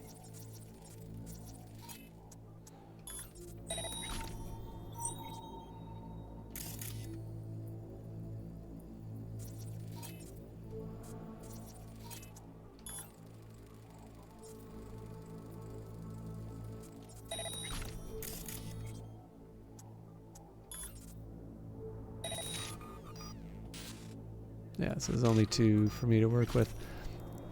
Oh, so I was originally going to try distract, but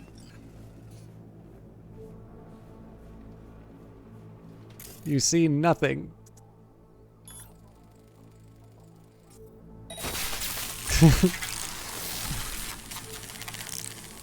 I'll take it.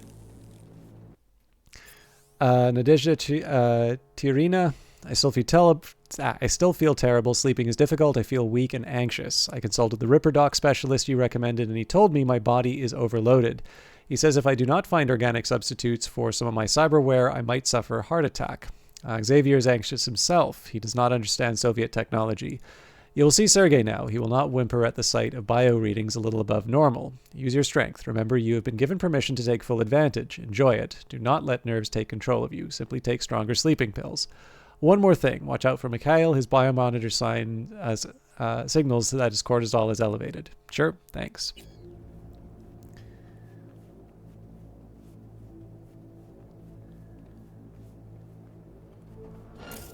Sacre bleu.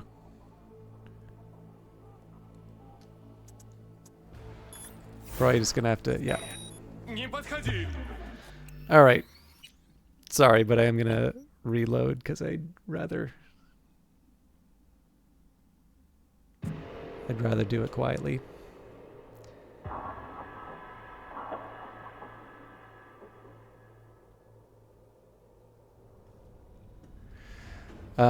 Wasn't expecting to be that far back, but it won't be that hard for it. Now that I kind of know what the level's like, we should be able to get through this pretty quick.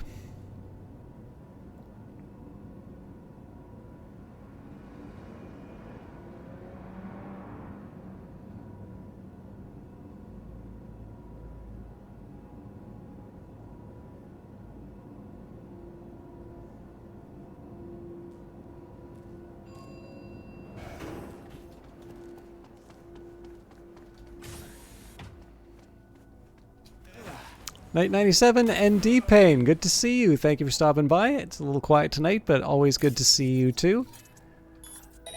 I know when I see one... when I see both of you, that usually indicates that you were both streaming something together. What was the game tonight?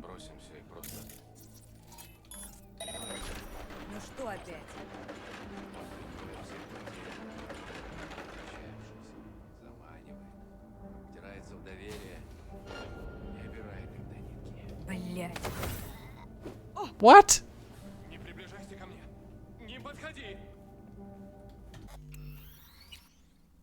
Maybe I need to wait for the conversation to finish. Cult of the Lamb and Repo. Is there a multiplayer for Cult of the Lamb? I wasn't aware. Anyways, to wonderful broadcasters, definitely stop by here much more than I stop by their side, so I always appreciate the raids. I realize that the whole... I realize that, like, hosting and raiding is not always... Like, you don't keep an account. It's not supposed to be sort of even numbers, but still, you know, I definitely have received much more than I've been able to give. But when I do get a chance, they're both two wonderful broadcasters who I definitely recommend checking out. And I will mention that It Is D-Pain also hosts the Pointless Discourse podcast with Apocalypse, of which I believe you've been... Yeah, sorry. Actually, hang on. I'm trying to remember. It's been a while since I've heard the podcast.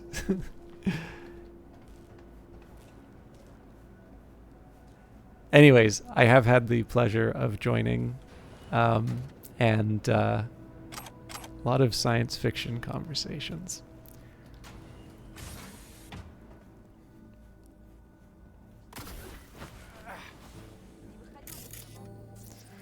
All right, so let's see if we can do this one without.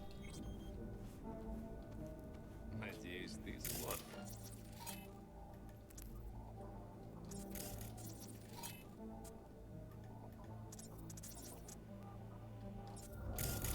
Миша, хватит.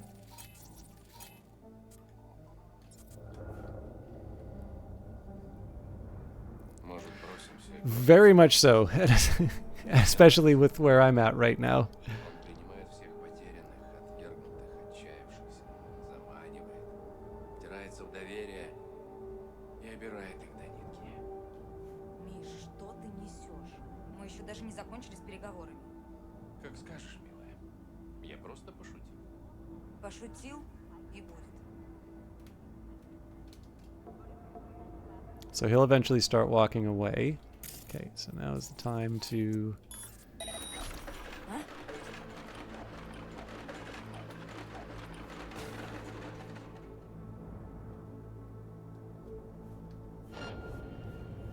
Блять.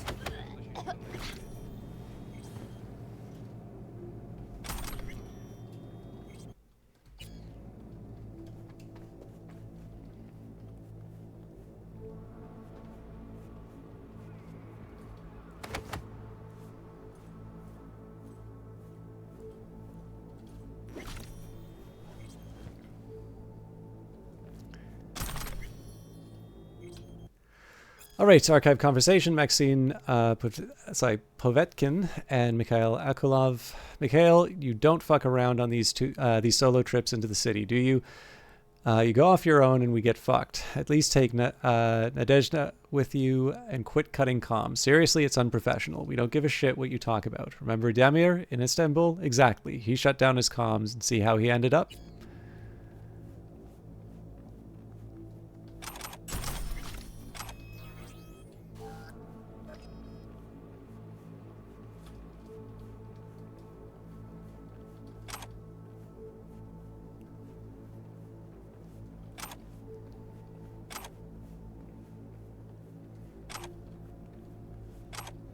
I'm sorry, but these are now the people snacks.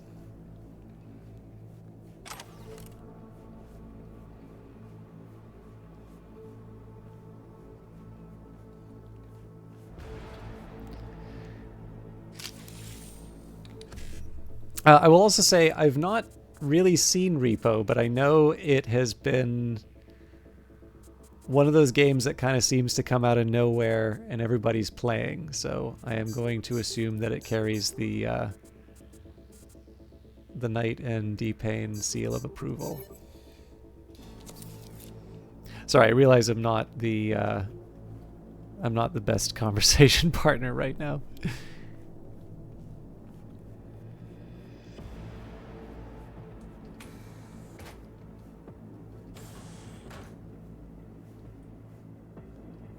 So I don't believe I turned off the camera yet.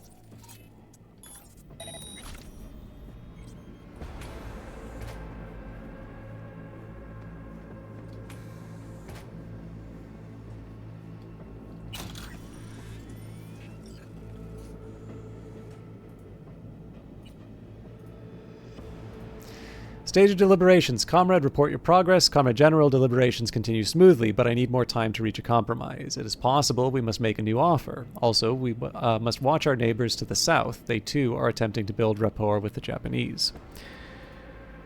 And we have control over hotel network systems and enabled a VPN. All messages you write will be encrypted and inaccessible from outside the network. Same style as Lethal Company, if you're familiar. Again, it was one I haven't played, but I've definitely seen played. So, randomly generated map, collect expensive trash, and survive. Works for me. There's something kind of encouraging about Lethal Company. So, I feel to a certain extent that Roblox does not get talked about nearly as much as it should among game developer types. And I have a slight understanding why, because I think it represents a style of development that is not not necessarily something that developers want to think about. So it's the idea that there's sort of a platform for game development that's owned by a company, and they're able to kind of collect a tax or a fee for what they're doing, which, you know, does happen with Steam, but obviously the share for Roblox is much higher, and of course it's offering quite a bit more in terms of tooling. But whatever someone individually feels about the business model, it's a massive success. You know, the number of people on it is huge. But what I think is equally important is the developers that are coming out of it. So as far as I can understand, what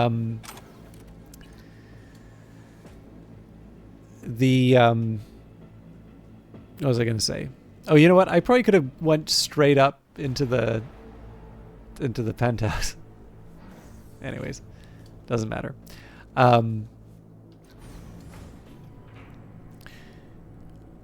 But yeah, so I believe the person who made Lethal Company actually started doing development on Roblox and then switched to Unity for Lethal Company. But to me, I see that as kind of a natural extension of modding, right? So, you know, once upon a time, Dota would have been something like a Warcraft 3 mod. I think originally a StarCraft mod, if you go sufficiently far back.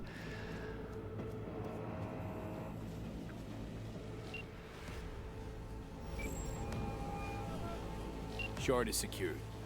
Nice work. Sending you the drop-off coordinates. Client will be waiting for you there. Why do I feel like a corpo agent right now?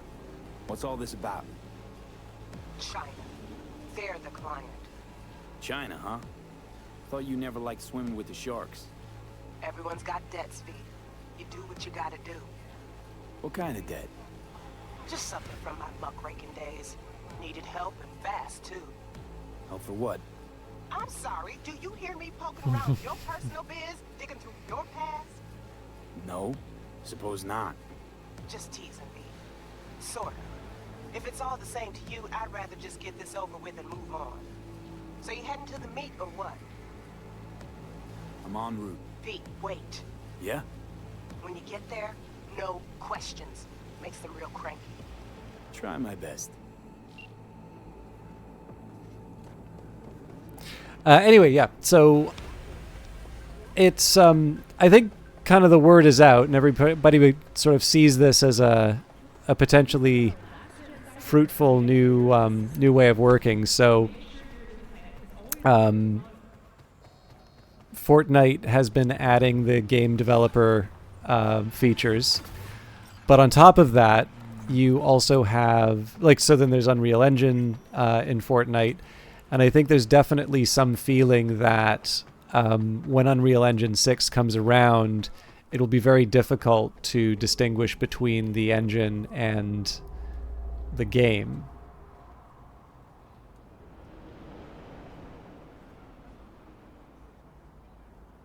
Wait.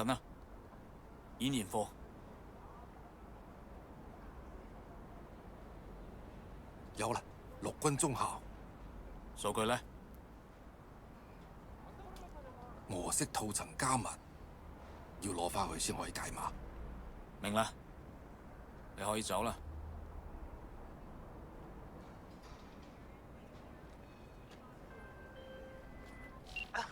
This sort of gig, no hiccups? Quiet as a roach?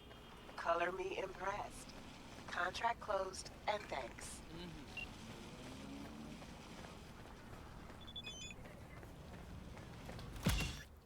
One more thing, there's an extra bonus in the drop point for your excellent work. But yeah, so another example of this, I don't know what's happened to the base game. So you'll notice that there's some advertising for Mind's Eye, which is Build a Rocket Boys game. But that, I believe, was supposed to release alongside Everywhere, which is, again, in that model of a big a big sandbox with which you can develop sort of your own levels and such. And as far as I can tell, Mind's Eye is actually developed using the underlying game. But I keep hearing about releases for Mind's Eye, and I haven't been seeing any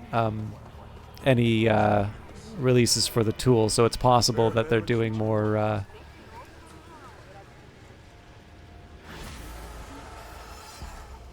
It's possible that they're doing more work on the tool.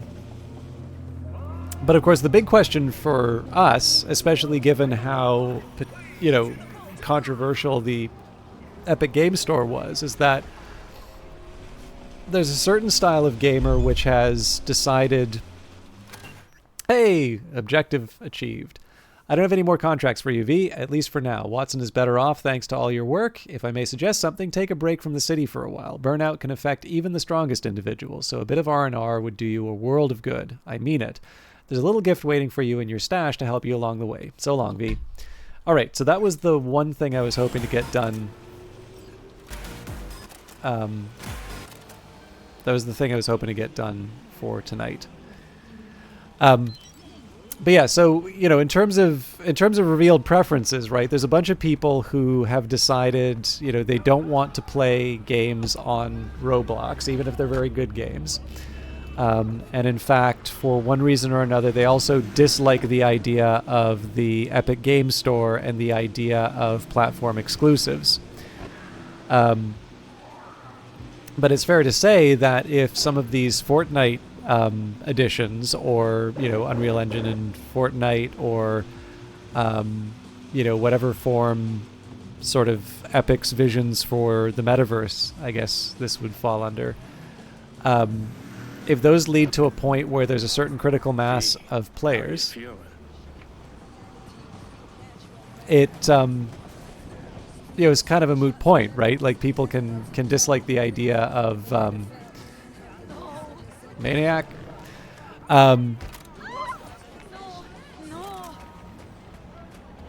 They can talk about it being a bad thing, but as with a lot of whether it's Betamax or VHS or or even Steam itself in the first place, if you hit a certain number of users, it's going to become a dominant platform. But of course, it's not at all guaranteed that Epic will be the winner of that. Roblox already has a head start, and it's already a very successful platform. And again, Build a Rocket Boy also seems to be working on their own solution. But the one thing that does seem to be the case in terms of the discussion is this seems to be a slightly more credible threat to Steam, for the simple reason that the games are built into the platform, which at the moment doesn't seem like it would be released on Steam. However, the one thing that I haven't talked about is so far as I can tell, the one game using the new Source engine that is not developed by Valve, and that's the Facepunch Studios, the people who did Rust and Gary's Mod. They're working on something called Sandbox. So ampersand NDBOX. And it sort of follows in that mold, where well, I mean, I think most people are probably already familiar with Gary's Mod, but the you go in, you have sort of this big sandbox in which you can make a set of experiences. So I will confess, I've not really heard a whole lot about it. But I imagine one of the reasons why Valve wanted to work on something like that is specifically to screams, "Hey, how you doing, Diluted Daybreak?" Another wonderful broadcaster for you all to check out. Diluted Daybreak lately has been killing it in Rift of the Necrodancer. Seems to be coming in talking about a new high score each time I get to see her. So I hope you're doing well tonight. I don't know if the pizza is. You're so close to full comboing worldwide noise. So I'll actually confess I haven't played since the since the DLC came out, so I'm not at all familiar with the new songs. But but yes, I will definitely say Diluted Daybreak plays that game at a very, very high level, and it's a joy to watch. I will also say that Diluted is also somebody who I like to watch because of the Elder Scrolls. So I've gained a greater appreciation for the Elder Scrolls games, having now played most of them. Excuse me.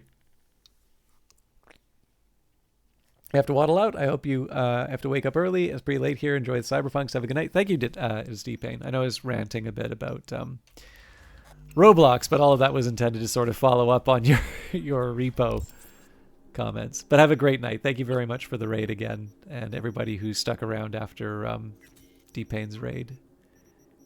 I appreciate it. All right, just doing a little bit of cleanup.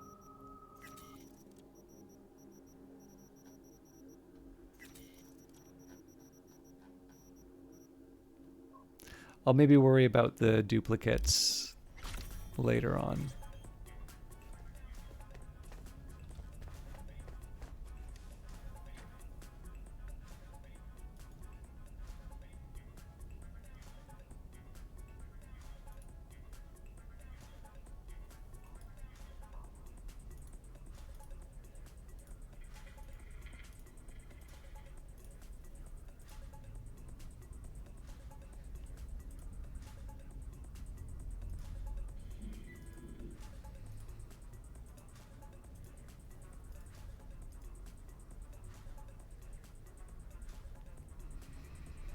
I think I can go without the makeovers for now.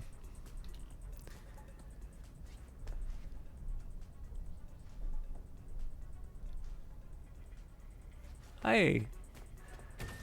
Sounds like you've been having a very good couple of weeks, Diluted Daybreak. Nope, apparently I've not yet collected my reward.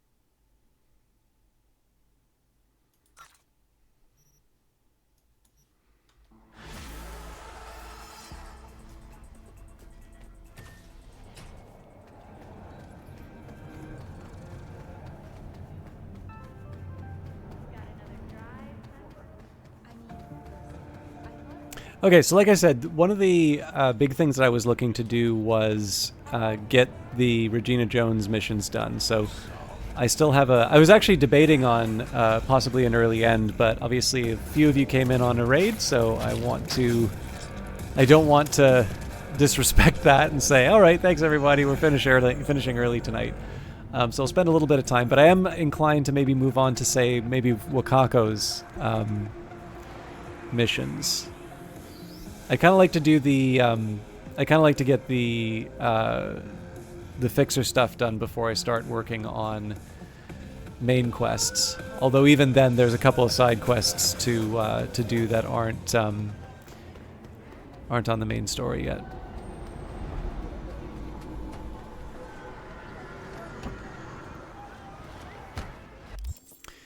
But it should be pretty straightforward to pick one.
Okay.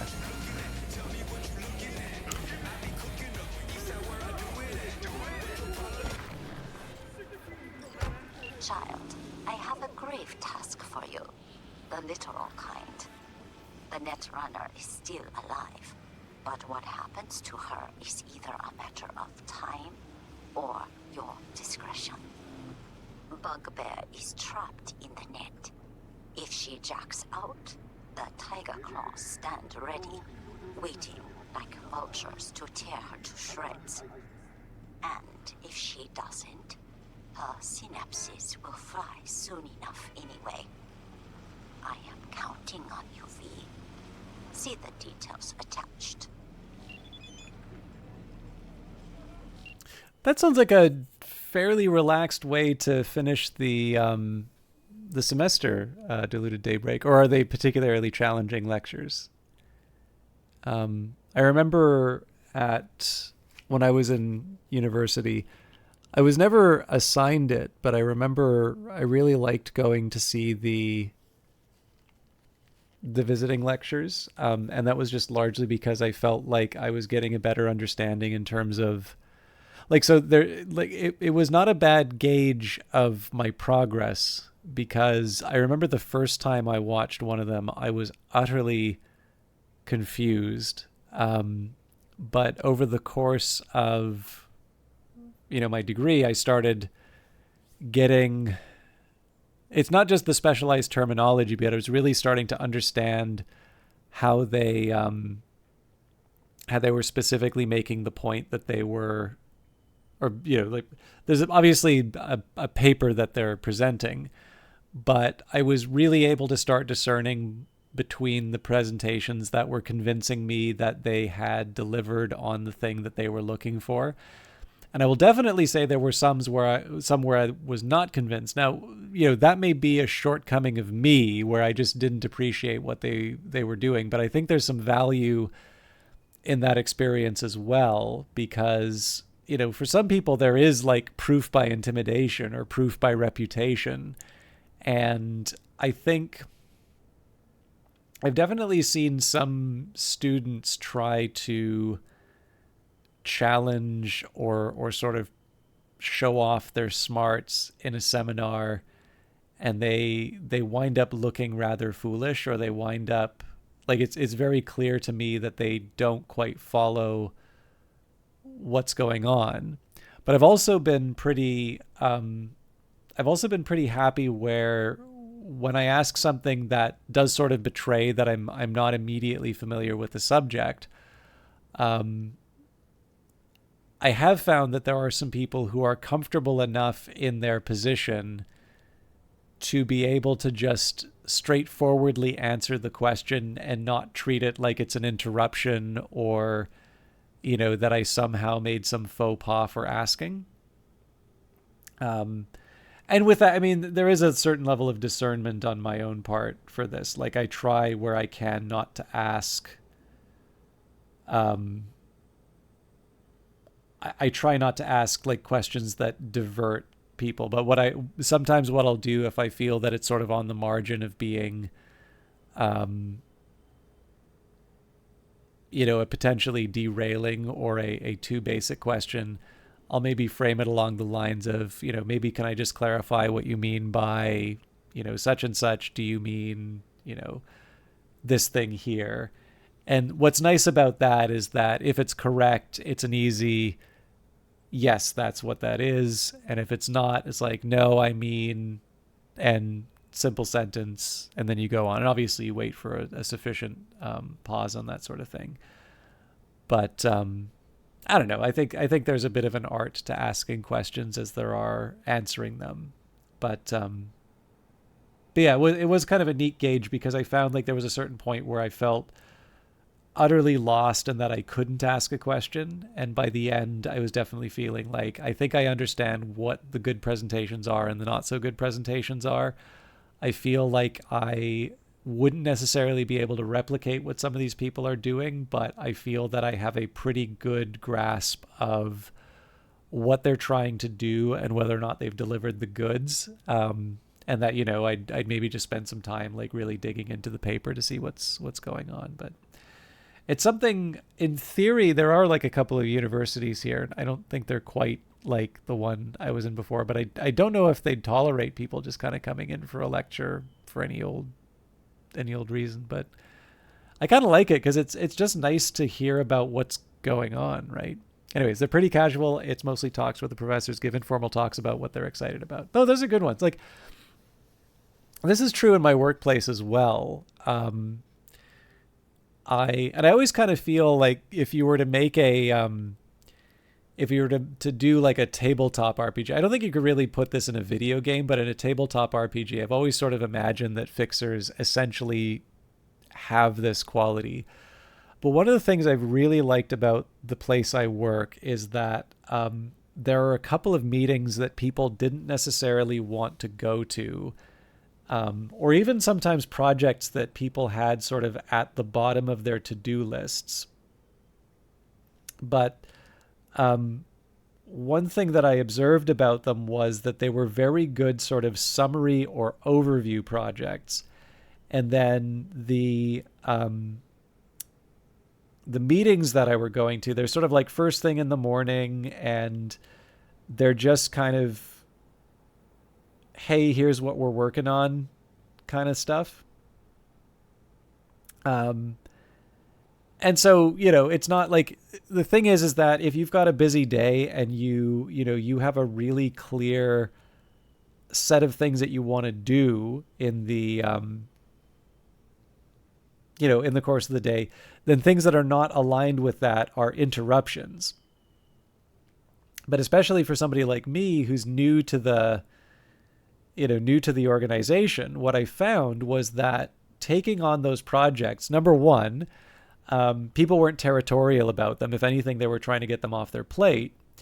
But it gave a wonderful overview, not just of what my little narrow part of the workplace was, but it actually gave me a pretty good idea about what the whole organization was about and what it was doing, and maybe where there was some need, like where there was a need that wasn't being met, or maybe something that there wasn't a formal request coming to us, but maybe we would have something that we could be, involved with. Basically, was there an opportunity for us to, to do the stuff that we're doing, and, put it in front of a wider audience that would benefit from it.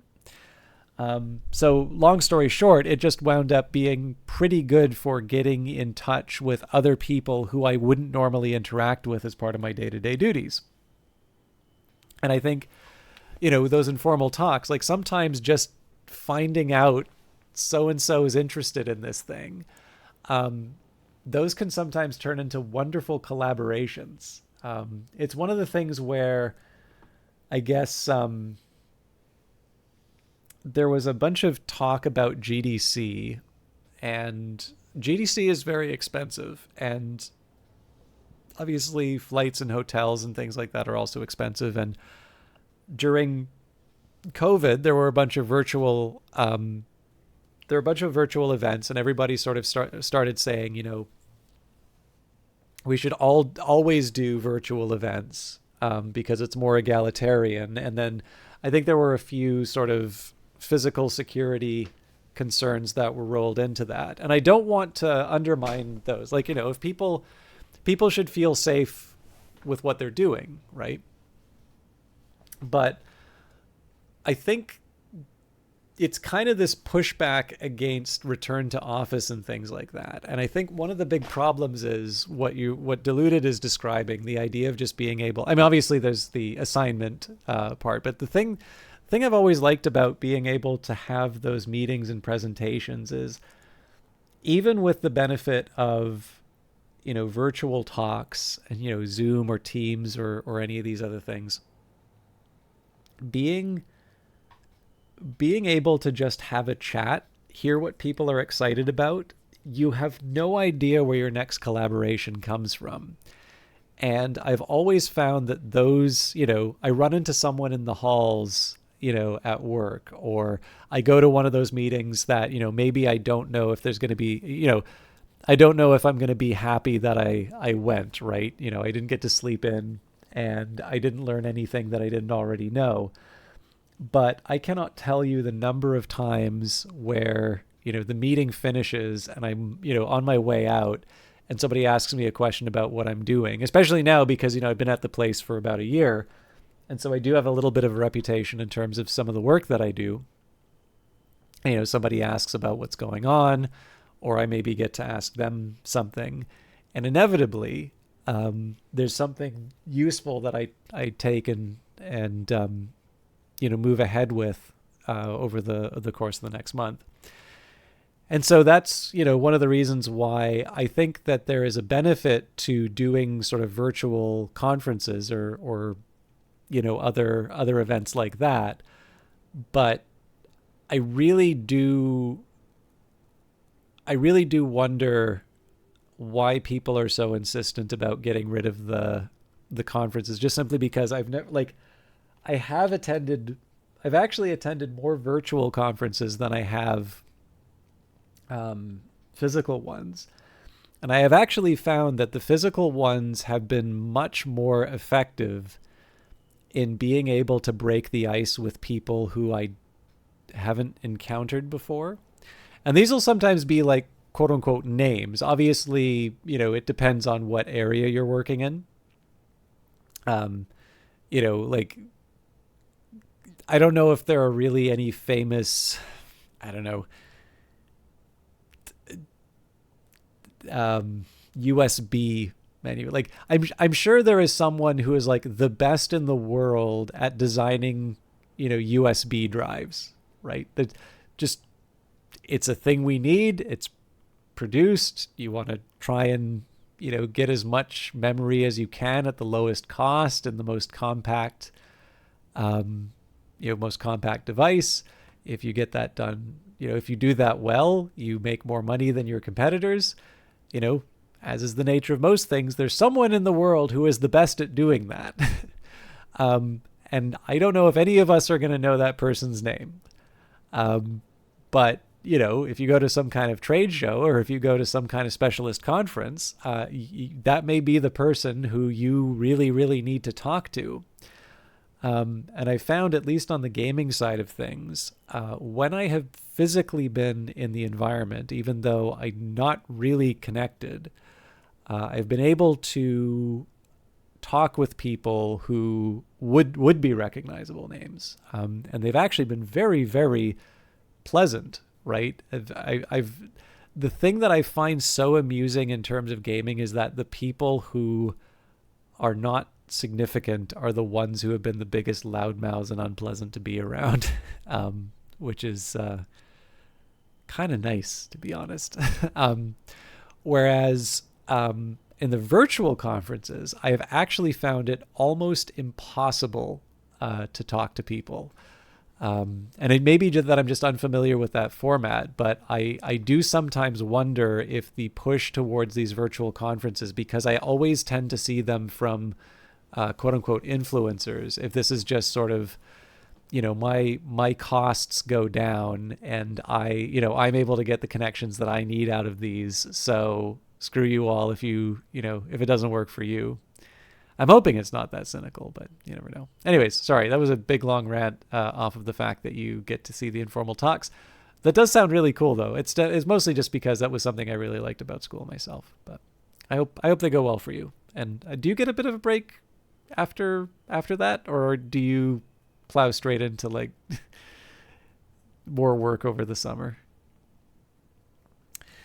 Okay, Merc needed. Rescue Netrunner from Tiger Claws. Bugbear, real name unknown, 24 years old. Selena Street used to be Bugbear, and the Tigers got along. They were supposed to work a Kuroshi warehouse job together, but she left them out to dry. Remotely drove out a van, parked with high-end gear, and abandoned them inside. Certain death, but those Tigers are a tough crew. You know how stubborn they can be. The next day, they pull up to her apartment, wanting to know where she stashed the tech. Bugbear was desperate, escaped into the net, shrouded herself in soft that'd flatline her if they tried to disconnect her. Of course, now they just have to watch the clock tick. Eventually, Bugbear will have to come out or risk frying her own synapses. And the Tigers are patient, especially in matters of revenge. Personally, I think they like it more this way. Get Bugbear out of there and give word. I'll send transport, but remember to disconnect her safely. She's useless to me dead.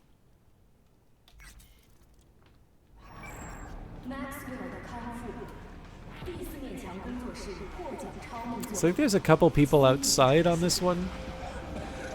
Yeah.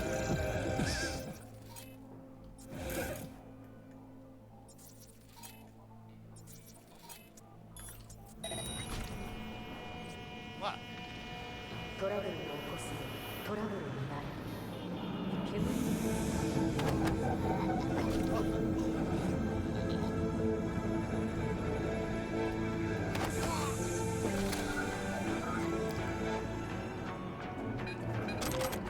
I did hear about that diluted daybreak, and I'm really, really sorry to hear that you were affected by that. It's actually, I don't want to spend too much time addressing it because I do realize it's a negative, but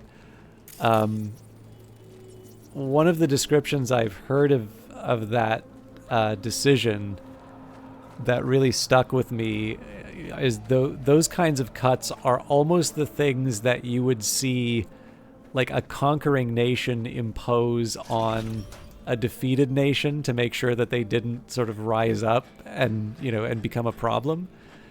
And it really, really saddens me that there are people of that who are good at what they do, are good researchers, good workers, now in a position where they kind of need to see what the next step is, for reasons that have nothing to do with their work. So.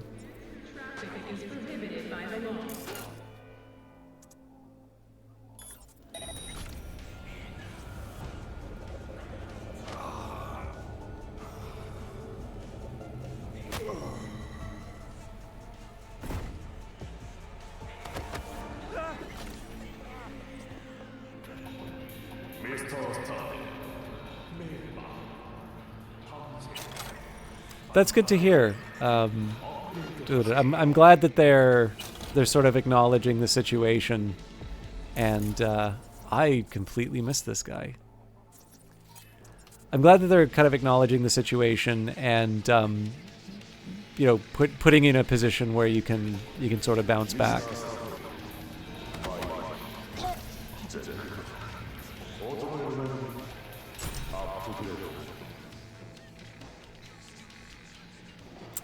Yeah, I mean, if it's any consolation, Diluted, for myself, like, I am definitely very academic by nature.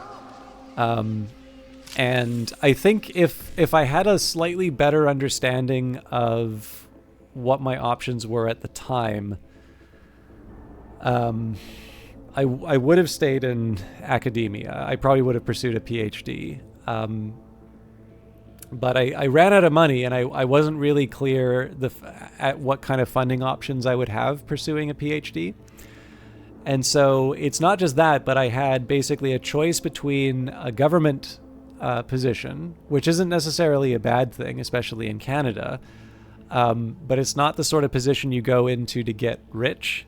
But the other option was at a consulting firm doing sort of transfer pricing. So this is the sort of thing where, like, you're kind of helping people minimize their tax burden and such. And I remember having a pretty distinct feeling as like, like maybe this isn't quite the time, there'll be other opportunities for me to do this, in my life. This isn't the first thing I want to do, with my life. And I did wind up in my field, and I wound up in a pretty decent and hard to get position, but I definitely also felt very underutilized. And I'll actually go so far as to say that there were a couple of years where it really didn't, I was really feeling like I was, I was basically sort of like, I really should have taken that consulting job, right? Because at the very least, I may not feel the satisfaction, but at least I'm being compensated for not feeling the satisfaction. Whereas it's just the usual office politics stuff. And it wasn't completely like as with anything in life, right? Like it's not, very rarely is it ever a cartoon version of being, completely miserable or complete paradise. But what I did find, there were a couple of cases where I could move out and it didn't feel like a complete, like it wasn't, the thing is, you can sometimes move out to something worse. So you do also want to protect from that in some situations. And so I was sort of like, well, I kind of want something that's maybe more of a clear benefit before I do finally move out. And it did actually take a while, but it did turn out, the weirdest thing, there were a set of questions on my... there's a set of questions on my interview for this current job, which, had I not worked on some of the stuff I did in that other job for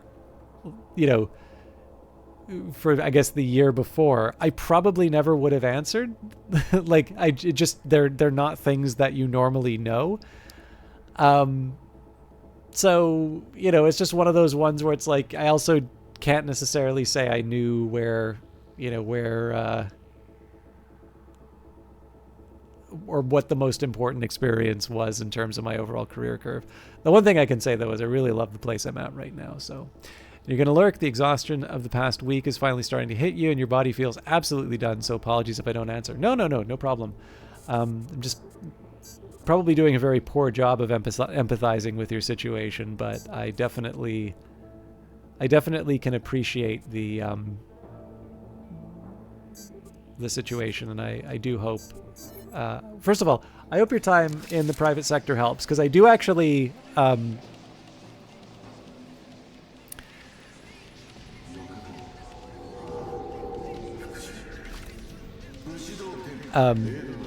sorry,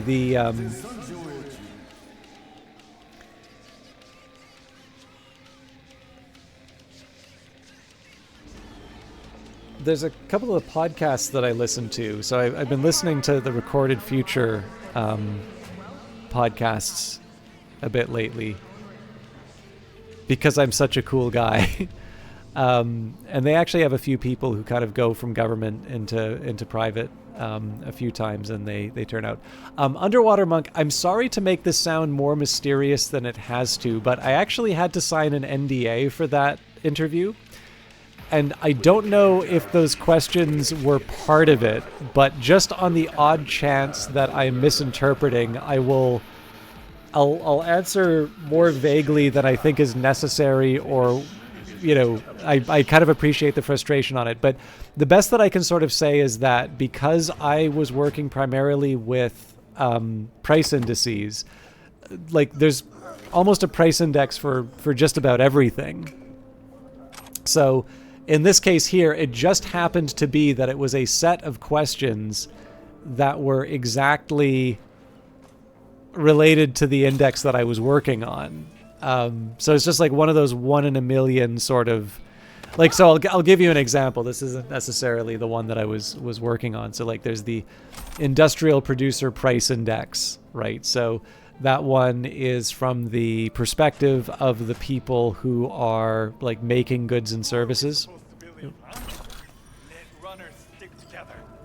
Had enough trouble with her once. Who knows? Wait, do not disconnect. Cool me down or I'm barbecue. Take coolant from bathroom.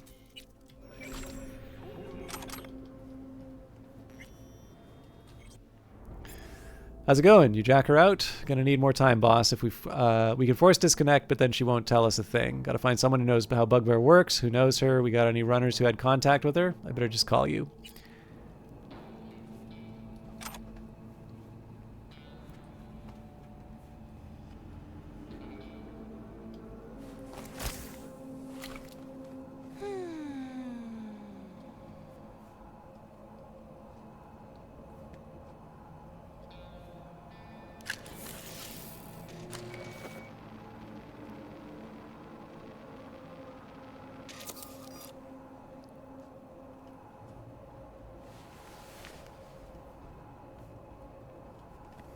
I'm guessing I can't just...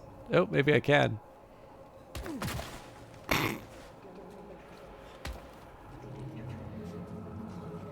Okay, that is kind of hilarious. I'm almost certain she's dead. I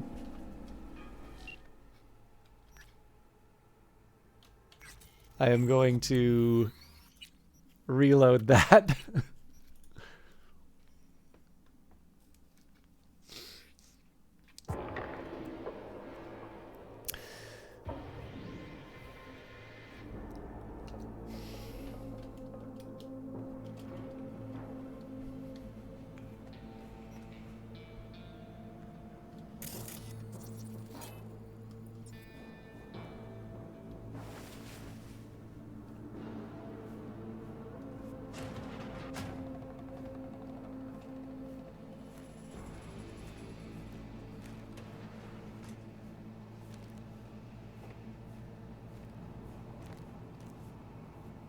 I'm a little troubled by the fact that she's listed as like there's an item here, and the fact that it keeps referring to a body. But I should be able to reload if it comes to that. ¿Te divierte mi sufrimiento? I'm supposed to move out because the tigers take the whole floor? Any idea what they're doing? Wherever you are, whatever the threat.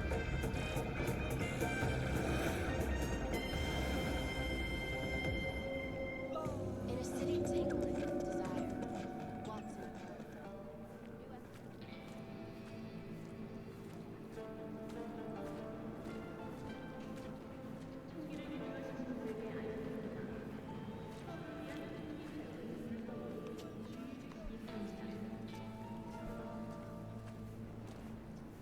Just stick her in the trunk. Yeah, dump body definitely doesn't sound like a...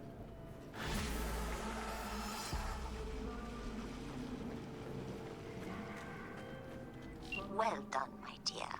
I am pleased. As they say, we will be in touch. Contract closed.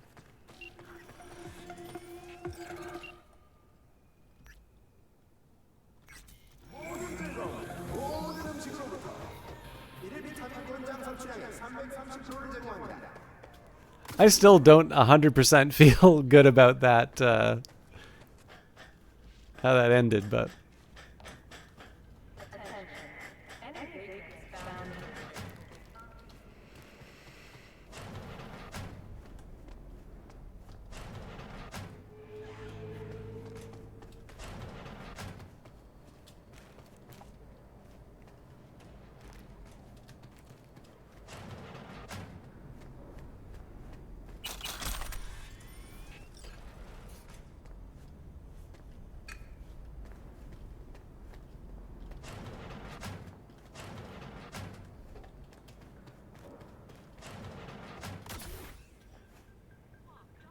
Actually, I'm going to cheat on one quick thing here.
So it does seem that there are a couple of options in that. So I'm going to do one more check.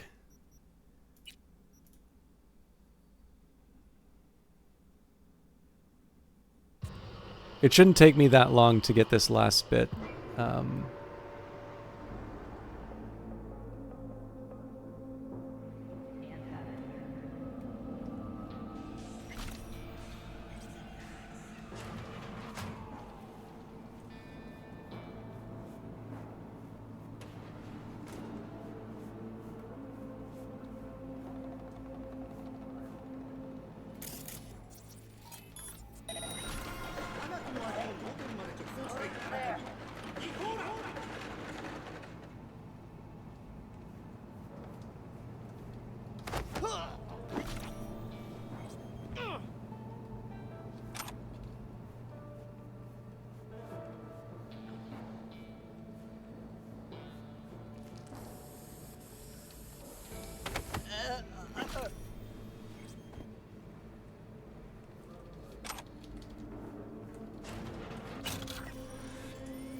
Who are we supposed to believe, huh?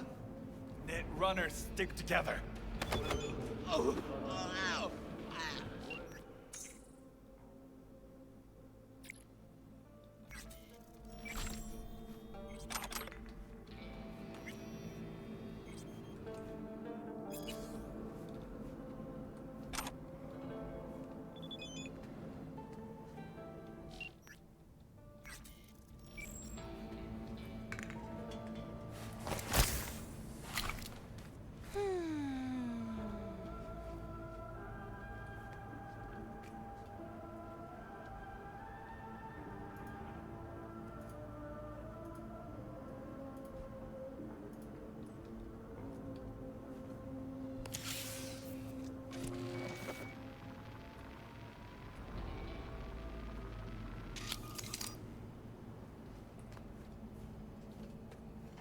Yeah, I mean, it still says pick up body, and it treats it the same way, but it would seem to me that this is...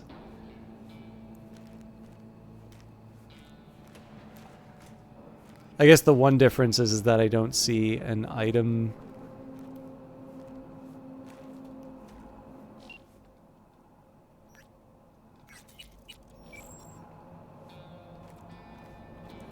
I don't see an item as if she dropped it, so...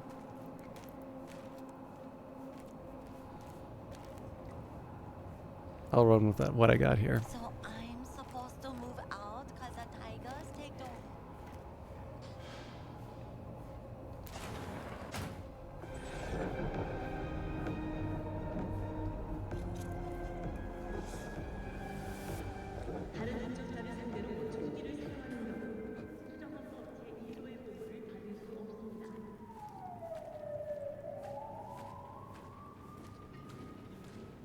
I think one of the reasons why I feel a little more resistant about putting someone in the trunk is with the changes from Phantom Liberty, putting someone in the trunk basically kills them. So, you know, this is the sort of thing you normally associate with someone someone not making it.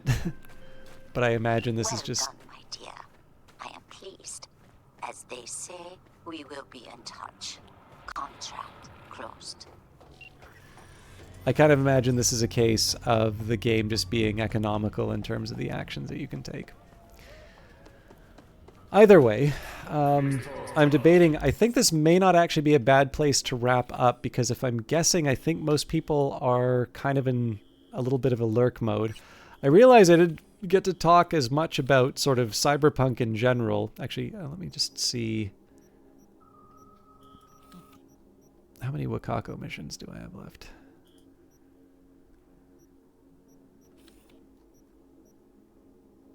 Six of 8, so... Yeah, I think maybe we'll finish it up here. I try to talk a little bit more about sort of Cyberpunk things, and I didn't do that as much today, but I am happy that we got through the Regina Jones missions. So in terms of overall obligations for fixers, we've got 2 more for Wakako. I believe we haven't done that much with Padre. Oh, nope. Padre was the first one we finished. Or I guess it would be Mr. Hands first, then Padre. But these can't be Wakako. Where is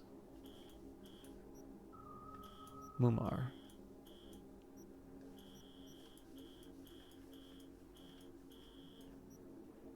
Okay, yeah, so El Capitan. And then Dakota, I don't think we've done anything yet, so that'll also take us to our last Cyber Psycho. So I haven't done much in terms of the Badlands. So I think probably the aim will be next week we will do a bit of Wakako. We'll probably finish off El Capitan, and then we'll make a decision whether or not to go out to the Badlands. I don't think it would hurt. And the big reason for that will be you can sort of see that most of the stuff that I'll be doing is sort of clustered. It'll sort of be here first, and then we'll do more main quest stuff. So sort of we go furthest distance to the Badlands, then we sort of take care of everything in Santo Domingo, move to Westbrook, and then finish in Watson. That's at least the broad strokes. We'll see how the evening goes. But thank you all for watching. Let's see if we can find someone to host tonight. Vesper Fortune is currently playing Persona 4 Golden, so I will leave you in his capable hands. I will actually mention that Vesper is also the one who gifted... He's the one who gifted the Ace Attorney series, which is something that we've been going through on weekdays. I don't know if I'll make that like a dedicated game or not, but I do want to finish at least the day that we did for on Wednesday. But all of that'll be in the future. So thank you everybody for watching. I will get some Book of Hours recorded over the weekend. I will try and be a little more consistent on the start times for Fridays and such. Thank you very much, Revive Snow.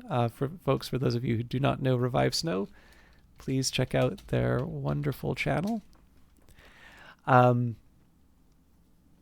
yeah, I think I've got some things that I want to do on the weekdays, and I don't know if I want to focus on Ace Attorney or if I want to change it up a little bit. But I will sort that out for myself. I will get through all of the things I want to do on the weekend, and then when I have a clearer idea of how the week is going to go, I will say so. Anyways, have a fun time with Vesper. I hope you all have a good evening, and we'll see you in the next one. Take care.